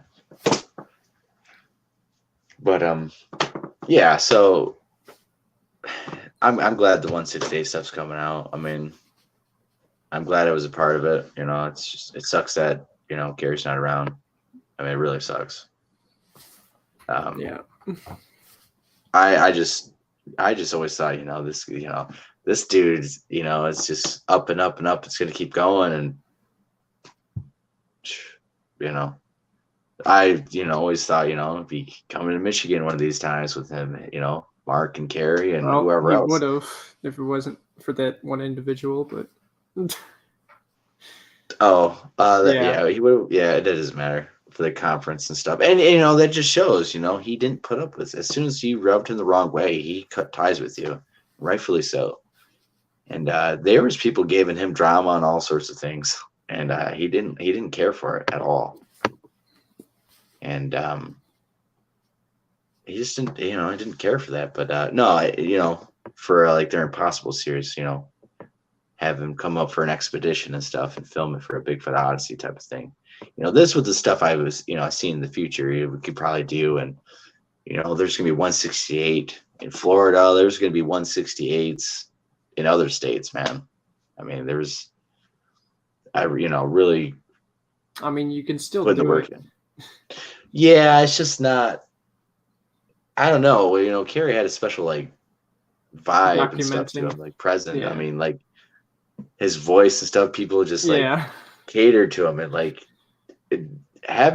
being able to have that, you can just formulate and create something pretty big and easy, and have a lot of help. A lot of hands want to join in and help, eagerly help, and that is hard to start. That's hard to do. It's hard to replicate, and so the community lost a big figurehead, way too early, man. So I'm glad this footage is coming out and stuff, because it's gonna, help honor him and everything that he tried to do, and show that, it wasn't all full of BS and stuff, and there's real stuff going on down in Florida. There's real stuff going on in the 168, stuff like that. So yeah.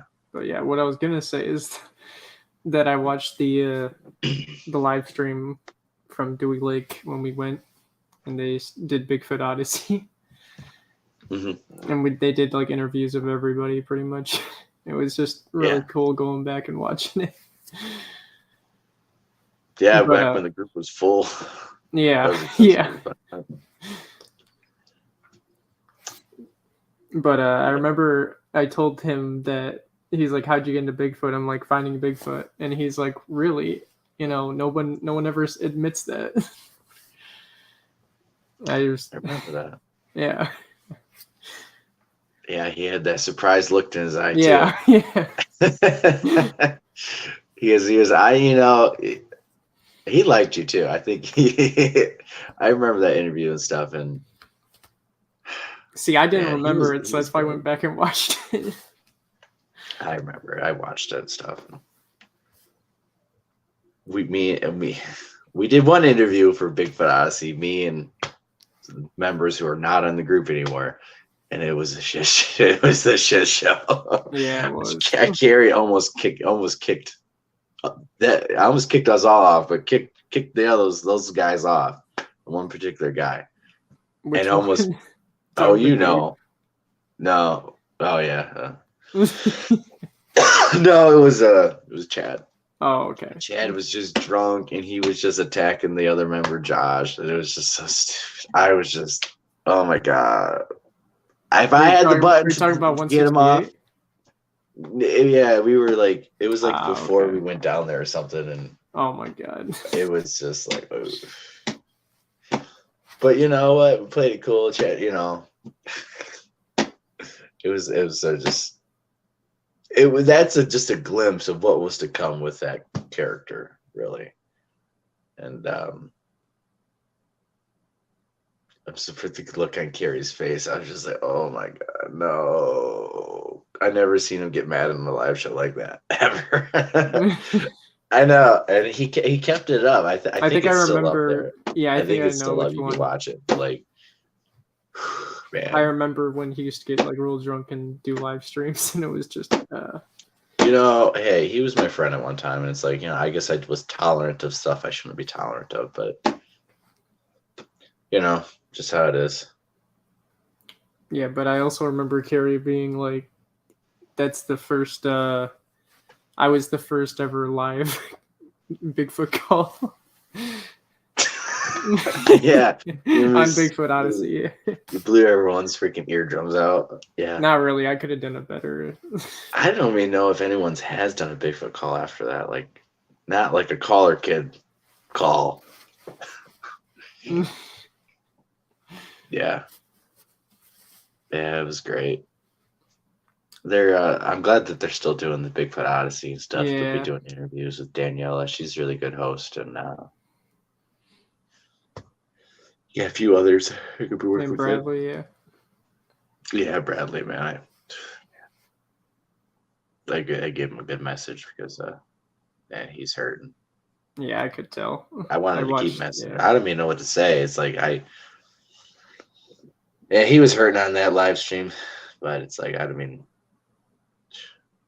what to say, man. It's like the last message I sent him. It's like that's what I want to keep saying to him. That last part.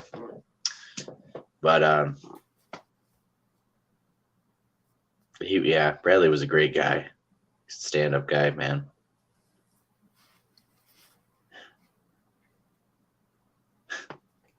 Yeah, that truck ride, that story about that truck ride. Carrie's going 70 over the train tracks, and Bradley's about jumping out, fall on the road.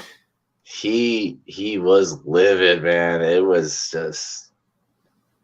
And I went over there and I accepted responsibility for it. And I said, it's my fault. I should have paid attention a lot better.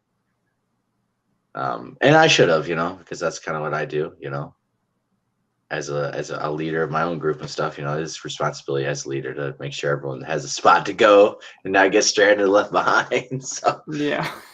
and he did ask our car, and the driver said no, and I was like, yeah, let's make room, but he was already gone that way, and it was just a fiasco. And it was just like, that's crazy.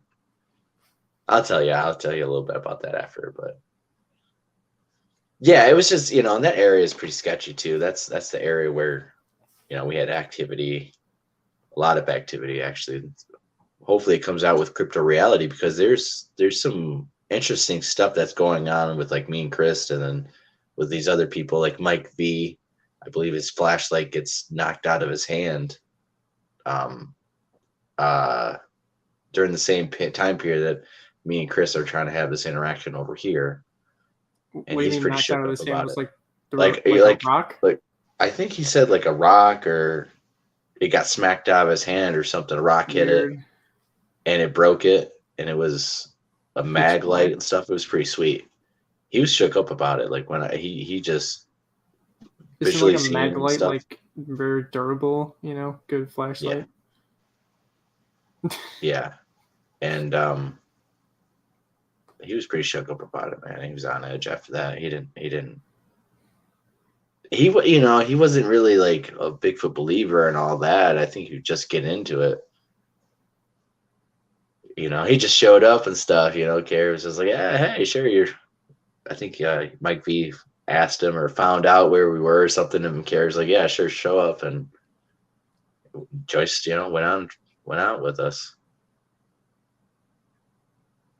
Decided to go back out to that particular spot. And then we split up, and it was me and Chris, and then it was Mike V and Mr. Jimmy and Chad. And they had their own experiences, and they had the big Sony camera, so they were filming stuff. They had hearing stuff, and they were possibly seeing something. I don't know. I know, so they might have got Mike V's flashlight getting knocked out of his hand, maybe on film, or at least the audio of it. And then when we meet up and stuff, and then I get the camera, and then that's when I film the thing. And then yeah, there's a lot to go through. So it might take time for all of it to come out, but there's some major heavy hitting evidence in there for sure. Yeah, for sure. And there's thermal hits. There should be some thermal hits, possibly. There should be audio. I know where there's audio that we got some growling and stuff. The night that Dave got sick and Chad, I don't know what was going on. I know that Todd filmed that on the big camera. And me and Josh were separated, and we met back up with them, and that's when Dave was all sick and about passing out, and Todd was kind of freaking out a little bit with the situation. Chad's like seeing stuff and trying to go after, not listening, of course, and who knows what was going on, But so audio of that will be on. Hopefully, some good captures of non-shaky footage of that incident. I believe that Todd started to film Dave when he was like freaking super sick and like explaining what was going on. So like that should be on film, I believe, which will be pretty interesting because that was happening, and at that time, yeah, it was kind of freaky. So yeah, I'm excited. There's a lot of stuff that should hopefully come out. Interesting. Yeah, man, and there's other stuff that people had experienced, stuff at camp. There's footage of DNA stuff. There should be. I believe Mark has some DNA evidence. We would have, but long story short. So yeah, it's pretty exciting. So congratulations to Mark on. I not congratulations. I should say a good job on doing that work, because that's a lot of work to do. And he's already put a couple videos out. He's put one with me and Christopher in a while. He's put one with the orbs. So there should be a lot coming. And he's put it all on YouTube too, so it's not going to be on Patreon. So you can Nice. see all the evidence on YouTube. And he's Have to giving look credit right to now. where the credit is due by the people. So, you know, he's not doing dirty to anyone, stuff like that. So, yeah, you know, I stand behind that. So, and yeah, so I know I've seen comments about it, and some people aren't happy about it. And it's just like, you know, I just don't think that's the right mindset. Oh yeah, he's put out quite a few actually. He might have put out more. Oh yeah, that's But yeah. probably what it is. Yeah. He's gonna keep putting some more out, and it's gonna be interesting. It's gonna be interesting to see what's all on there. I'm looking right now. Especially like, I don't know if I can't remember what night, the first third night, when like we all had the action at camp and the thermal drone was up and people were on thermals and there was something in the tree and there's people seeing stuff over there. And everyone just starts scattering and people are running this way, running that way, trying to go after stuff. Like on the thermal drone signature and stuff. So there should be some pretty interesting, 2-second glimpses of some captures and stuff. It might not be, great, amazing stuff, but there should be some evidence on there of these things.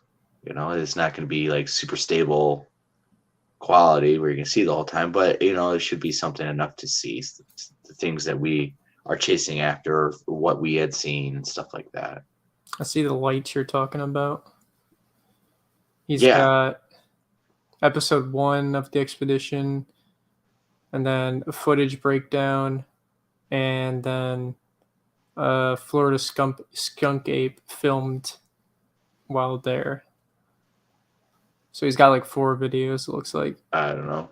so far. There's the episode 1 of Impossible series is the one with him and Carrie. It has nothing to do with 168. Oh, it doesn't? Okay.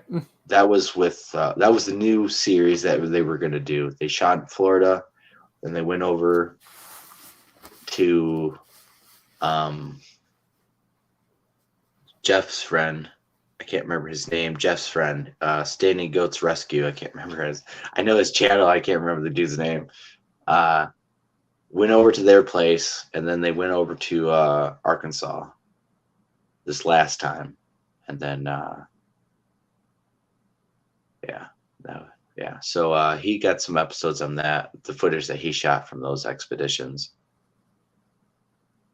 So yeah, that orb footage is interesting. I know me and Josh were in an area where we looked up and there were some like orbs, and I'm pretty sure I filmed it on the Psionics.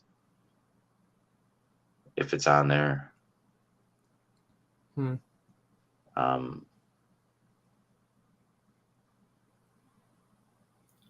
course, Well, I have the red eye shine and stuff because that stuff I had saved.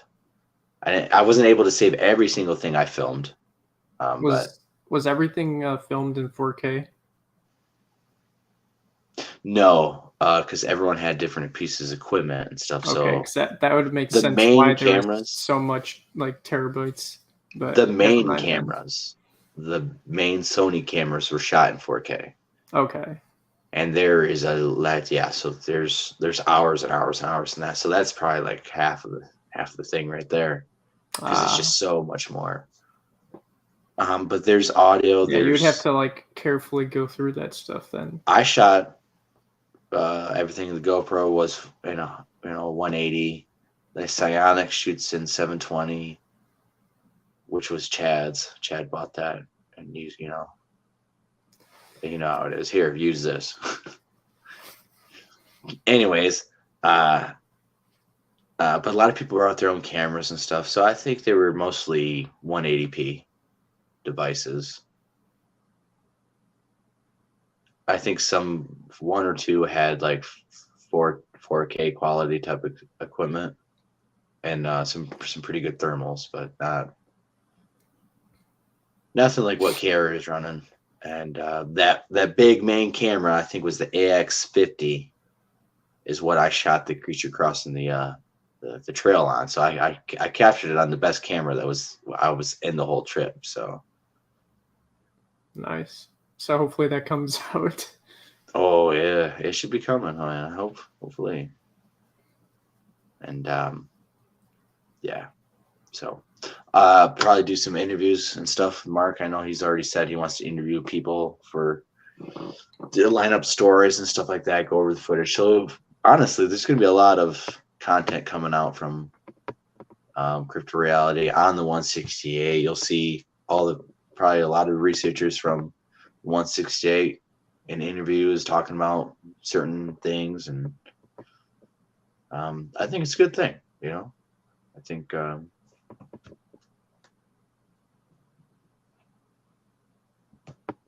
it's good. So it'd be nice. I was waiting to really go on the next one too, but without Carrie, it's Gonna be a shit show. well, to me personally, without Carrie, it's like it's almost not worth doing. I mean, it'd be fun to hang out with everyone. I go for Mark and stuff, hang out, but Carrie was like, that presence and that He thing was that like the made leader everything guy. work. No, it was like the glue that had visualized and held everything together. So like, it would never really be truly the same exact documentary and vision that he had. And there, man, the stuff that we were thinking and plot and gonna do this next time it's gonna be set up pretty good. So, but if the community can come together and we can try to, work together, maybe there can be expeditions as big or bigger that can happen. Except for, people out there still talking shit. Yeah, people still talking shit. Yeah. And the funny thing is, I don't want to say it, it's so stupid, but anyways, I'm sure that guy is just has been looking at everything that's been coming out. Is not too happy for being wrong. but whatever. Yeah, it's people are people. That's the biggest thing. Is you get a group of people. If they're not going to listen to you, it's not going to be run right. If there's no discipline, it's not going to be run right.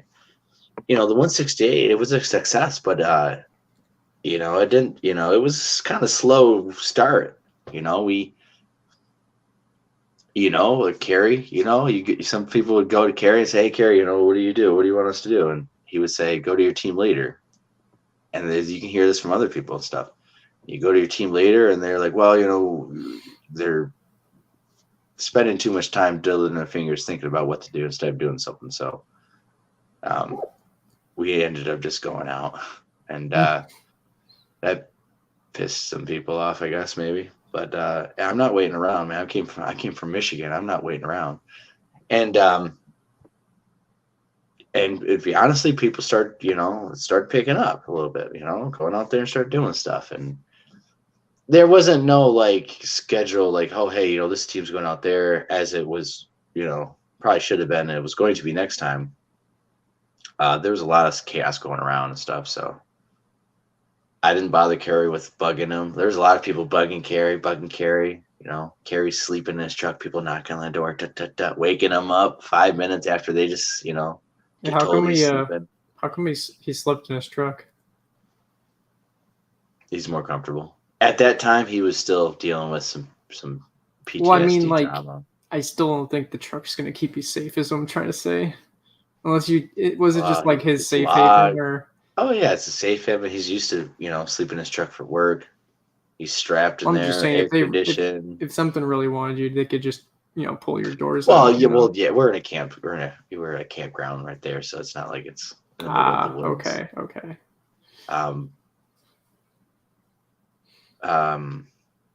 But people were bugging him and talking, asking him about stupid stuff. That's like, why can't you just figure it out yourself, or just ask someone else? You don't need to ask Carrie to do that.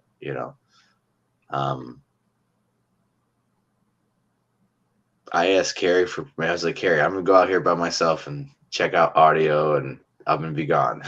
Yeah, okay. And that was it by myself, and In that's Florida, the yeah. Florida.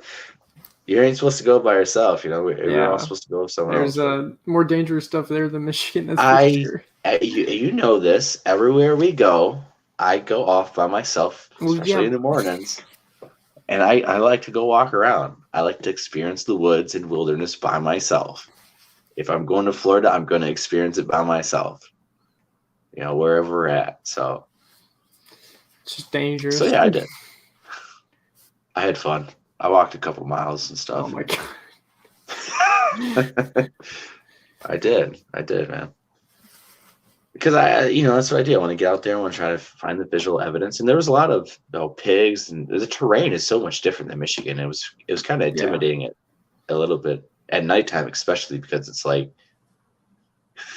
you just ran into a big old spider nest, and it's like I just know it's like it's a pretty good chance it's most likely poisonous. Yeah, exactly. It's Florida. Stepping through stuff, there's snakes, and when you're going through the those palm prawn fishes or whatever the heck they're called, they cut you up and stuff. But like during the day, it's all hot and it's all shaded underneath, and so like the snakes and all that are slithering through that. You can't see where your feet are going. You're just walking in there, and it's just like, okay, well, hopefully something doesn't strike at you as you're walking by it, or something doesn't attack you, or a pig isn't laying down underneath there. Because most of the time they're dug out at the base of that tree, and it's shaded and it's nice and cool. And I got in there. Once you get up in there, you can see, you can ambush things. You're out of sight. Yeah, that's where the Bigfoot stay. That's what the Bigfoots were doing on all fours. Like that one spider crawled, and when I see it and I film it, I take a gasp of air. I think I swear or something too. And I am intimidated. I don't go chase after that thing. That thing goes straight towards the other team members, right in their direction.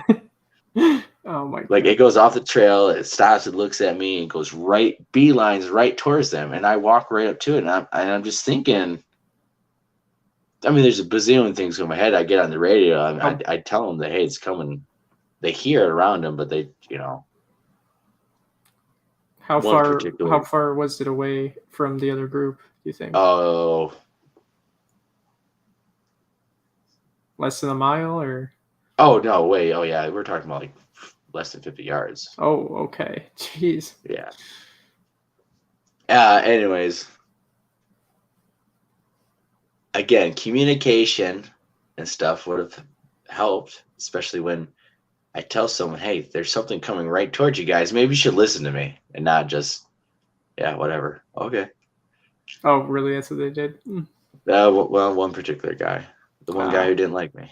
Yeah. That was the problem. It's like, that's why it doesn't matter. It didn't matter. Come together for it to work, yeah. Well, that's why, anyways, it doesn't matter. So, anyways, they heard it, they acknowledged it and stuff. They had their own experiences before this and after this and all that. So it would have been better if that person would have listened. I think we would have coordinated a lot better with this individual and could have got a little bit more evidence, but it doesn't matter. So when you saw that thing on the ground, how big was it? It was my size. It would say no smaller than 5 feet, and it could have been okay. So it wasn't my huge, size. what I'm saying. It was low to the ground, dude, and it had a bald human head type of shape in it. It was outstretched, very low to the ground, like a cat, almost. Like what Jason probably saw. Kind of, yeah, and it was outstretched, and it turned its head like this, its whole round head like this, and looked at me. And when we looked at each other, and it just bulldozed through this cattails, and it was just like, it freaked me out, man. And now that experience, right? I realized, oh my God, they're really on all fours all the time. They're not standing up, running through the woods like humans. They're on all fours. And in Florida, maybe not all the time, but most of the time, probably. And then with the encounter with me and Jason, he's seen that thing spider crawling and how close they were to us. Yeah, man, it is very intimidating and stuff to realize that they are on all fours. They get extremely close to you. They're quiet. And the way that they fluidly move, though, is just very creepy to see like a humanoid form move like that. It's just unnatural. Like to imagine a person kind of doing it like that. It's just really weird. Yeah. I don't want to see that. Dude, it is freaky. And on the video, I'm taken back by it, honestly. So hopefully that will come out soon. You guys will see that. And that was shot in 4K. So, but it wasn't like close to you, really, was it? It was like 50 yards. Oh, maybe not. It was 60 feet. Oh, okay. 60 feet. Yeah, it's not too far. 30 yards. Yeah, I just wish the IR was brighter and stuff. It should be able to. There could be enhancement that could be done. There should be enhancement. It's shot in 4K. Oh, it wasn't 4K? Okay, then. Yeah, so like there's a lot of stuff you can easily do without diminishing the quality. Just got to brighten it up. But it's not like a. This is something you are easily able to see. Something's coming out. It's not no bullshit.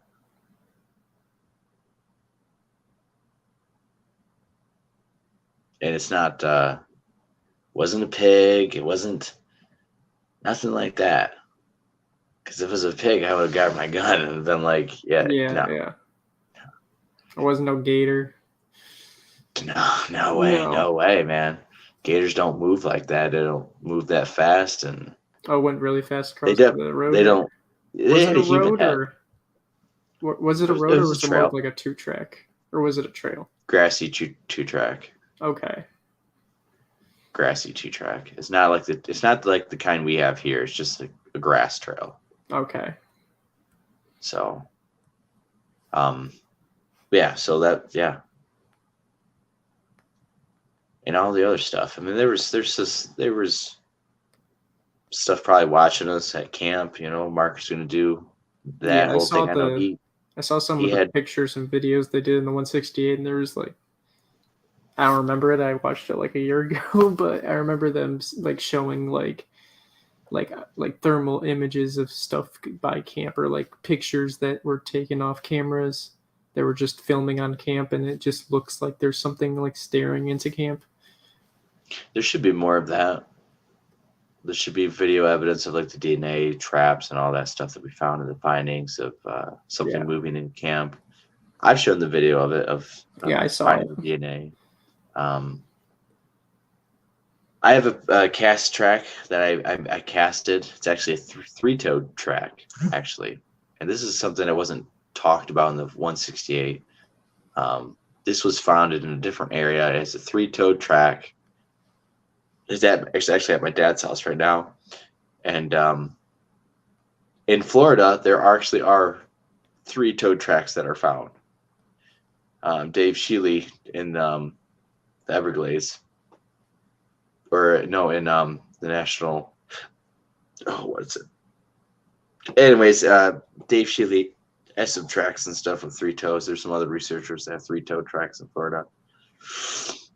So this track was 3 toes smushed on a dead, rotted log, and it made a perfect impression. And I just casted it and took it out within an hour. Jeez. It didn't even dry all the way, and I wasn't going to leave it all overnight. I had no idea if I was able to even be back there. There's no way. So I just took the dirt all, Val taught me. Val Zavala. If it's not dry all the way, you can just scoop up everything and take the earth, take it all with you. And that's what I thought of. So, and then we did. Where were you at that you weren't going to probably get there again? Just a different area that was a 20-minute drive away. Oh, yeah. And stuff. So, trying to be able to coordinate, someone to get out there. Let's go out there. So. That's like if we went down to that trail we walked where the bear was at, and we found like a print, you'd probably want to cast that. like saying we like walked like there. Basically, what I'm trying to say. Right. Yeah. So like, yeah, I mean, yeah. So I got that. I should do some more videos about that, and I actually have video on here of us casting and stuff. I'm making a 168. It's kind of funny. I was making a 168, and I messaged Carrie about it. Documentary of just stuff that I shot and stuff that I have. I don't have all the stuff because I didn't save it all. I didn't have the memory space to save it all. But I have like the last half of the week, I guess, or some Yeah. clips, anyways. Some encounters, some evidence. Like the word red eye shine and stuff. I had that and waited on that and talked to Carrie about it and stuff. And I waited until he dropped the 168 before I dropped that on the channel and stuff. So Mark is probably going to find that. He'll probably put that back out again. But I've already released the full unedited clips on it, all that. So and that was in the 168. It wasn't talked about as much, and I think that, like I said, Carrie, I think just had a little bit too pressured and stuff to put that thing together. Yeah. A little too fast. Especially with how many hours he was working. I think if he would have slowed down and took another month and not, too many people pressuring him, I think he could have just started adding a little bit more to it. That would have made it a lot better for people. Yeah. Because it's so funny. It's all these people like putting pressure on him, put it out. It's, it's been a long time, blah, blah, blah. And they want it to be, make sure it's really, really good, really, really good. But hurry up on it, hurry up. It's like, come on, guys. If you want it to be really good, you better give them time to just make it good. If you want it to come out fast, then, there's things that aren't going to be in there. Because he didn't have time to go find it all and put it together. Yeah. And, so. But I'm glad everything's coming out. So. There was a question in the chat regarding your toes. Oh, is that a deformity? Maybe. Obviously, we don't know. It's all speculation, to be honest. Yeah, it's definitely not an alligator track. And it actually has I can't remember the measurement, but it's a full foot. And it's a heel and everything.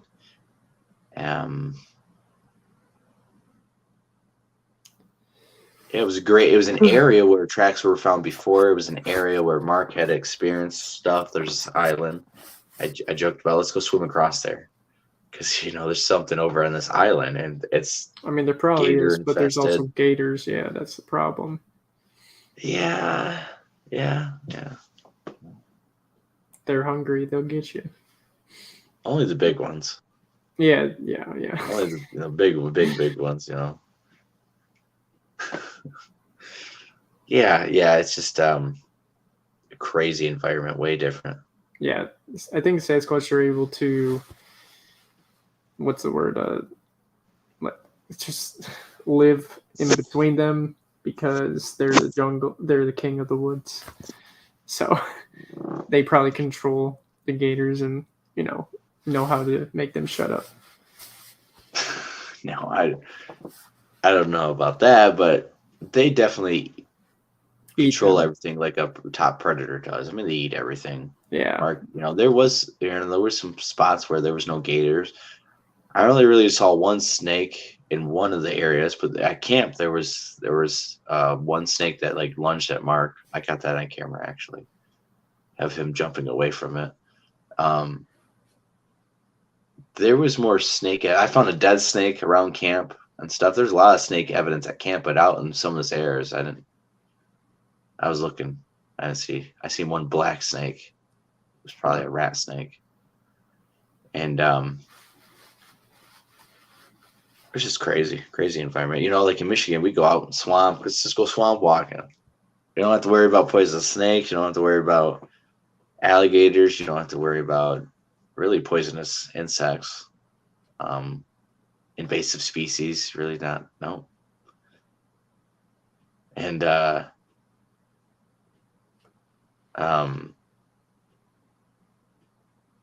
it was just a big wake up call. Like, holy crap, these things are a totally different environment. Yeah. And mentality and stuff. Mark says they're a little bit more, they're meaner down there and stuff. And I don't know. There's missing people down there in those areas. There's missing people in areas that we've been to. Well, yeah, but you also got to look at it from the point of view if you guys were in like a huge group, and if there was maybe like only like one or two of you, maybe something could have happened. But in a huge group, they probably don't want to do anything like too risky, at least. Yeah. Yeah, because then people are going to start coming out there and hunting them down. Probably. Or just, I would assume so, but it's way different environment, and the management and they manage the crap out of those areas. And yeah, I've heard the government do stuff. Yeah. Mark's talked about that a lot, and we encountered an FWC wildlife officer. He did slip the beans a little bit and say, "Oh yeah, we know they're, yeah, we hear stories about that." In front of everyone. Like, he about spilled the beans. And because Carrie said, yeah, we're out here looking for skunk game. And I don't think that rookie, he did not expect that. But, yeah, they know about it for sure. They all do. If they're not, then they're not doing their job right. But they manage them. They set outside. They are managing it. Like, I don't know what thing is in place, but they are managing the Sasquatches. They are managing the environments and lands that they are living on 100%. I don't know if there's I don't know what kind of policy is in place for them to actually be able to do that. I don't know if there's some treaty in place, if they're indigenous like reservations. Hey, these are reservations we're going to put out for you guys. Oh, just lost the caller, kid. We'll be shutting down the stream here actually in a little bit anyways. We'll be running on 4 hours. I didn't expect it to be going this long, but we'll be shutting it down here soon anyways. So if you come back on, caller kid, hurry up and get back on here. But about 10 minutes I'll be off. We'll do 4 hours and stuff. Give you guys all week to watch this. If you guys watched this entire stream, congratulations. You guys are some diehard guys. We'll put some of my emails up if you guys want to contact me and stuff like that. If you guys are serious about research and you're in Michigan, contact me. Maybe we can go out, figure out something. If you guys want to donate, figure it out. There's places and stuff I've already. Maybe I'll have a link in the live show. Maybe I won't. I don't know. It's no big deal. There's ways. There's places I've already mentioned and stuff. It's not a big deal. That's why I don't even put the link. I don't even put the link to where to go donate on my shows and stuff sometimes, because it's like, I'm not in it for the money. I don't care about this money.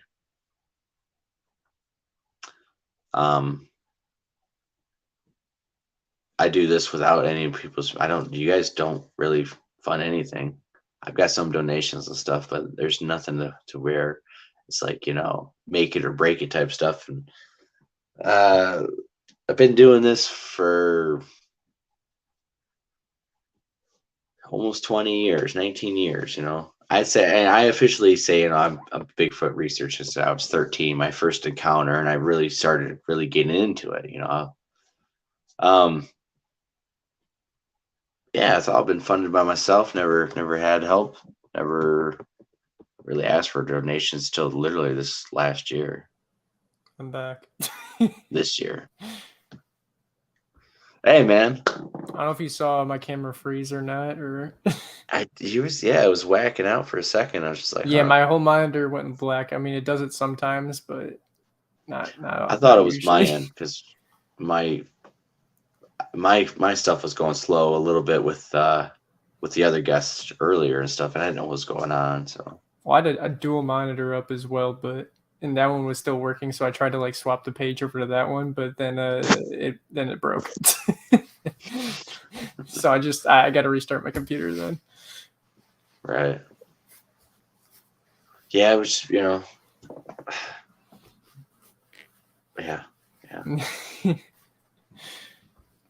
Yeah, I've been sick the last couple of days, half dying, feels like, so just been. Damn. It's a good perspective of how, when you're sick and you're like that sick and just throwing up and just thinking about things. It's just, in a different light and stuff. And I was thinking about Sasquatches, and I was going to show it on what was supposed to be the show today. We'll talk a little bit about, where do Sasquatches sleep and stuff, and do they build huts or homes and stuff like that, or caves? And there's some good illustrations of beaver dams and stuff, of how they're constructed and how they, the tunnels they get into them, especially the ones that are like built into the side of the ledge and the hill, and not just like the dams that are in the middle of water, but the beaver hut that is pressed up on land. They have an underground water system to get up in there. It's a really good illustration of what I think Sasquatch is kind of doing. Instead of being all this wood pile, it's just dirt, but they're going underneath the water table and going up into it and hollowing it out and having different water accesses. Because we hear them all the time. They go in water and they just disappear. Yeah. And there's some European legends of trolls and wild man and stuff going in and living inside the riverbanks like a otter or like a beaver would, kind of dig it out, or like a alligator nest in Florida, which is a bit, big hole. So yeah, I'm going to show some illustrations that I think, illustrate kind of some things that I think is going on in some of these swamp environments and some of these places where, Sasquatch are. There's no caves. There's no, they're not building houses. But even in winter, it's like, they're not leaving tracks. There's no massive piles of where they've been laying down. You can clearly see they've been laying down here all winter and stuff. So they have to be going somewhere. And I think it's underground. Maybe not deep underground to hollow earth, but in a little den type of thing that they make, I think could be going on. It would explain why in winter and stuff, they become a little harder to find. Yeah. But that's the goal. That's the winter goal. I know that's my personal goal. That's the group goal, is find a massive trackway, film it, study it, cast it, massive trackway, see what it leads to. Yeah, that leads to like a lake, frozen lake. To see where they go. We're going to call up Leon Thompson. He's a pretty good, I wouldn't say expert, but he's the guy I would call to figure out with snow tracks and stuff. And he'll go in and give us some advice on how to do everything step by step. We'll be able to cast it, we'll dissect it, check it. And if it's the real legit thing, then, he'll be able to tell us, or start contacting all these other people on it. And yes, follow to where it goes. But that is the goal for the winter, is to find a trackway and follow it and film it, cast it to whatever. And can you cast the snow print? Yeah. Well, it depends on what it depends. Okay. It depends on what kind of snow. Yeah, I guess that's true. Yeah. If it's really frozen and perfectly solidly frozen and it's cold enough, you should be able to cast it without melting the snow around it too much to distort it. But if it's in soggy, wet snow and stuff, the stuff that's going to melt, the temperature difference of the plaster, it's going to distort the detail. You might be able to preactively spray water on it and ice it all over so it's all ice, and then cast that. Maybe. And then that might be able to harden it enough to do it. shielded enough that it doesn't melt away fast enough. So there's some things I think we could do. Got to try. So Yep. I really wish we'd have casted those things in that dirt on our last trip up there, but I wasn't thinking, and I totally forgot that Tyler had casting material. Like, he totally just, he really did too. And I got back and I was like, oh my God, kicking myself in the foot for not. Oh, doing that. yeah, when he found the prints after the bear. Yeah. But I mean, to be fair, we kind of wanted to leave, but yeah, well, like everything we're packing up was kind of getting. it was ready on to go. sand. That was the other problem. Was on sand. Yeah, we could have done it still. It would be really hard because that was very fine powdered sand. It wasn't. Yeah. Strong. I think that's why we decided not to, but yeah. We got pictures and stuff of it. Yeah. Pretty unique stuff. But yeah, just getting I actually have a promising new potential spot to where I'm going to be doing some long-term audio work. Oh. On private property. Nice. So, yes, I'll share the details off air and stuff. I'm not sure on air. I guess before we go, Tim had an add-on to the question he asked before. I don't know if you saw it when I was not here. I guess I didn't. He asked the separate species of Sasquatch. Yeah.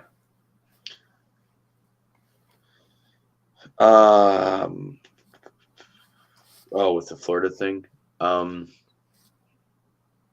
mean, it's all speculation. You know, some people think it's from the inbreeding. Some people think it's a subspecies. Some people think it's from the lizard man. There's legends. Yeah, I forgot about that. Upright lizard man, not like reptilians and stuff, but a lizard man cryptid that's out there. They made an old late 90s movie. Oh, it was a lot better when I remembered it as a kid. I watched it a couple years ago. It's horrible. Yeah, it's horrible. Nothing's ever as good as it used to be. But that is the legend of it and stuff, and it's just upright walking like iguana dude, lizard thing. But this 3-toe track, I don't know. I just show it, and it kind of does look. It's just 3 toes, and it's a whole shape. So I'll try to get it back and out of storage and do some work with it.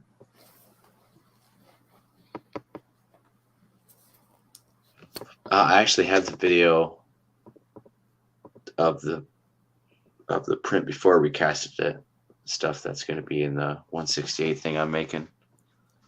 And this footage and stuff that is Mark's not going to be showing all of it, because this is me filming with the people, and we're going through areas and we're talking about stuff. And there's 2 things of evidence that Mark will probably show encounter wise, but most of it's going to be stuff that you still won't be shown or haven't seen. So, which is great. So now, actually, I'm just going to be waiting for Mark to get all this extra footage out, and then we'll just add it to that, and we'll have a more complete storyline for you guys too. So it's actually, it's good, I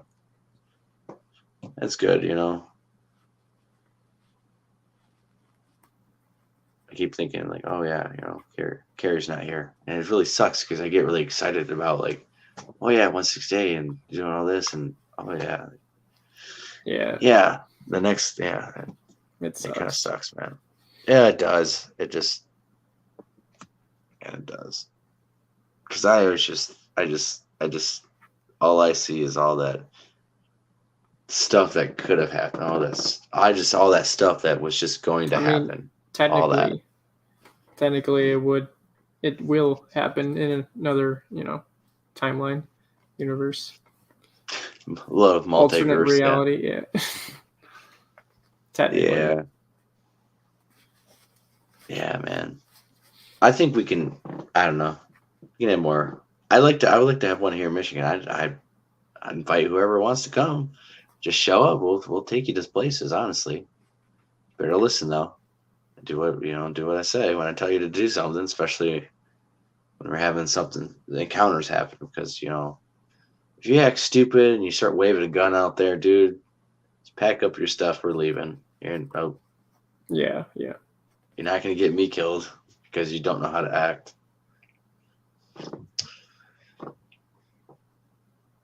And that's the one thing is everyone gets excited, and you know this for a fact. It's a lot easier to talk about. Oh yeah, let's we're gonna go Bigfoot research, or if this happens, we're gonna do this. It's totally different to be out there. You getting a response, you're hearing stuff, whatever's going on. That's totally different. Then it's like your legs are jello. For most people who have never done that, it's easier to talk a big talk than to go out there and do the work and do the walk. Yeah. Robert Kreider might be doing another kill zone expedition.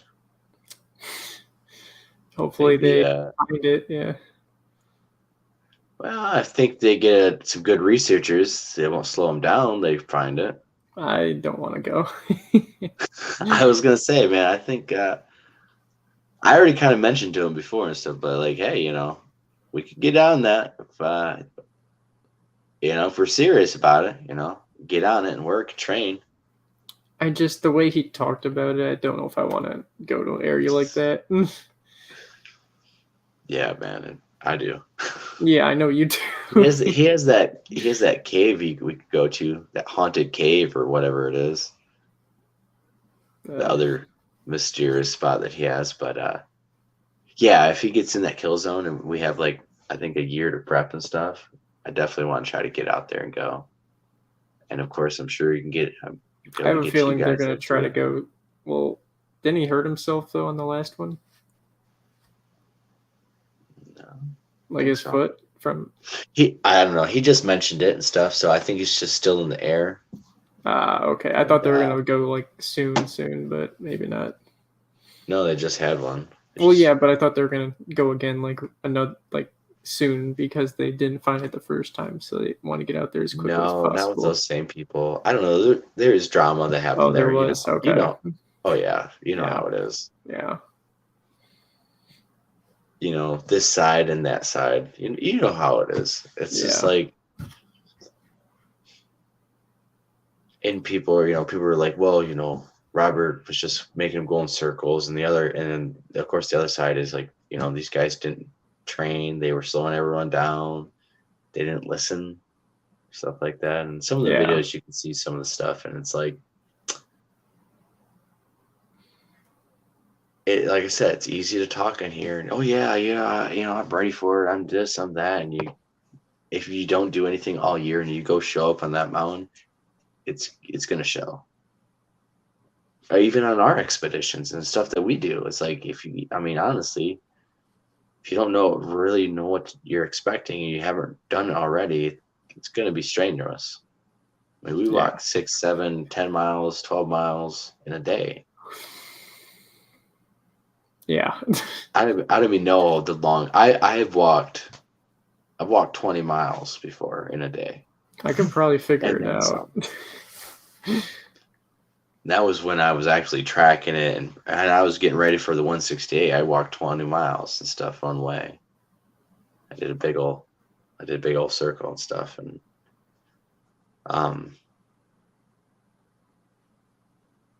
so yeah, get prepared and all that. So but we'll be shutting the stream down now. It's been 4 hours and flew by. Fantastic, intriguing show and stuff. It was a free for all, no doubt, all over the place. And shout out to Iowalks coming on, and Brainbug, Hive Mind for coming on, and for the awesome discussions and just intrigue. Really, it's really pleasant, tasteful discussions, and we can agree to disagree, and find common ground and explore. And that's what I love. I love about everything, not just Bigfoot. I love history. I love a lot of things. So it's really good that we can kind of get away from some of the cryptids and get into high strangeness, near-death experiences, and talk about megafauna extinction and all sorts of things. So, other than that, we'll be doing. We got a conference that will be coming up next year and stuff. We're working on that. It's going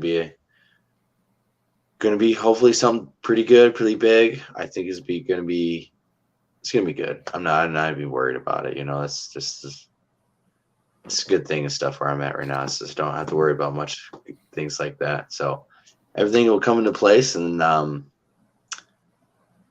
stay tuned for more evidence. Tyler has 10 days worth of audio evidence to go look through. Hopefully some awesome stuff will be on there. Some great percentage chance that something will be on there. Probably, depending on where he put it, yeah. Oh, it's probably, yeah. I'm excited, man. I'm excited for him. I'm excited for us to show it, So hopefully get on the live show if there's something really good. Get Tyler on here, talk about it, all that. I mean, from the last time we went out, we did get like a few good ones, but he didn't have time to go through that audio completely yet. And he was gonna send some to me, but he hasn't figured out how to do that yet through the Google Drive. He said it's too much. So maybe he can put like a flash drive and give me a flash drive and give it to my house. Well, he films it. He records it in WAV, so he can downgrade. He put it in an MP3 because it records longer. He said, or not. It was either MP3 or MP4. Probably, yeah. But he can record it longer. Yeah, because of storage. Okay. Yeah. But he can record in WAV. He said. Splice that clip in half. Send you half a clip at a time. Or chop it in fourths and stuff like that. I guess. Yeah. I was going to say something too. Oh, yeah. I got audio and stuff. The audio that we're reviewing on last week's stuff. I didn't finish reviewing all that. We did capture some stuff, it sounds like, at the beginning. And that trip that me and you were out there. What? Where we camped at that primitive shelter that they built. Oh, you went out there again? No, that recording. Okay. Yeah. It's what we did last week and caught some stuff. Yeah, I didn't have. What was I doing last week? Sleeping. I wasn't able to catch the stream. It's all good. It's all good. So I'll probably look on through that this week, or maybe I'll wait for the next live show. But anyway, so some good things coming up. Good things coming out. Hopefully more evidence, audio evidence coming up from our members, and I'm excited, man. So, but without that, yeah, we're gonna be passing out, and yep. Actually, I could be doing a few things first, but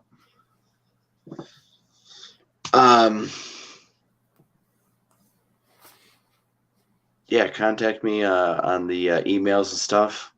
If you want to come on here with encounters, we can talk about that. Sightings, reports, stuff like that. I want to collect all that data. So any reports, please send it my way. If you're from Michigan, know any good hotspots or things like that, or you want to know some hotspots, I might point you in a direction or two and stuff. But there's some places that are dangerous that I just won't tell people to go. Even if they don't already know it, I'm not going to tell people to go there. Check out Missing 411, Can-Am Missing 411 on YouTube with David Politis. He's doing a lot of great work with Missing 411 people. He just did a Bigfooting segment for the first time ever. Oh, really good stuff. He did. Missing 411, look into it, because a lot of those are happening in Sasquatch areas and a lot of high strangeness, and it's just crazy. So if you're out in the woods, wilderness, woods, what's his Sasquatch doing your thing, you should be aware of it. What's his show on YouTube? 411 or Can-Am. Can-Am, okay. K-A, yeah, C-A. A, it's like Canadian America. Oh, okay. missing project, and then it'll be Dave. It's just all him. It's his official channel and stuff. Really good information and Okay, I stuff. found it. Yes. So. Oh yeah, he did do a Bigfoot one. I see it. I will have to watch that later. Yes. So shout out to him. He's doing really good work, and we've been in places where those missing people are at, and we've had Sasquatch encounters too. So always be aware. Just always be aware. This is the biggest thing. That's what Carrie always talked about, is spreading awareness on Sasquatch. This really does happen. You don't want to be caught off guard. You kind of want to know like what's going on so you can understand and get out of the situation safely. If you go to Bigfoot Odyssey, watch Carrie Arnold's encounter. It'll be his Bigfoot Odyssey number 5, I think it is. He said his 3. encounter a few times. Anyways, go through it, watch it, and fantastic. And it's the reason why we spread the awareness, because he was caught off guard and it changed his life completely. And he doesn't want that to happen to anyone else. And so we're help spread that awareness to everyone. And so check us out on Facebook. We have a Facebook group, the Lost Cryptids Conservatory. We have a Facebook page. Find us on all the Facebook groups, Bigfoot related, cryptid related. You'll see me posting stuff. So contact me on there if you guys need anything. I think that's about it, man. Yep. All right, James. I'll see you next time. Yep. Talk to you See you soon. next time. All right. And everyone out there, see you guys later.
Thank you.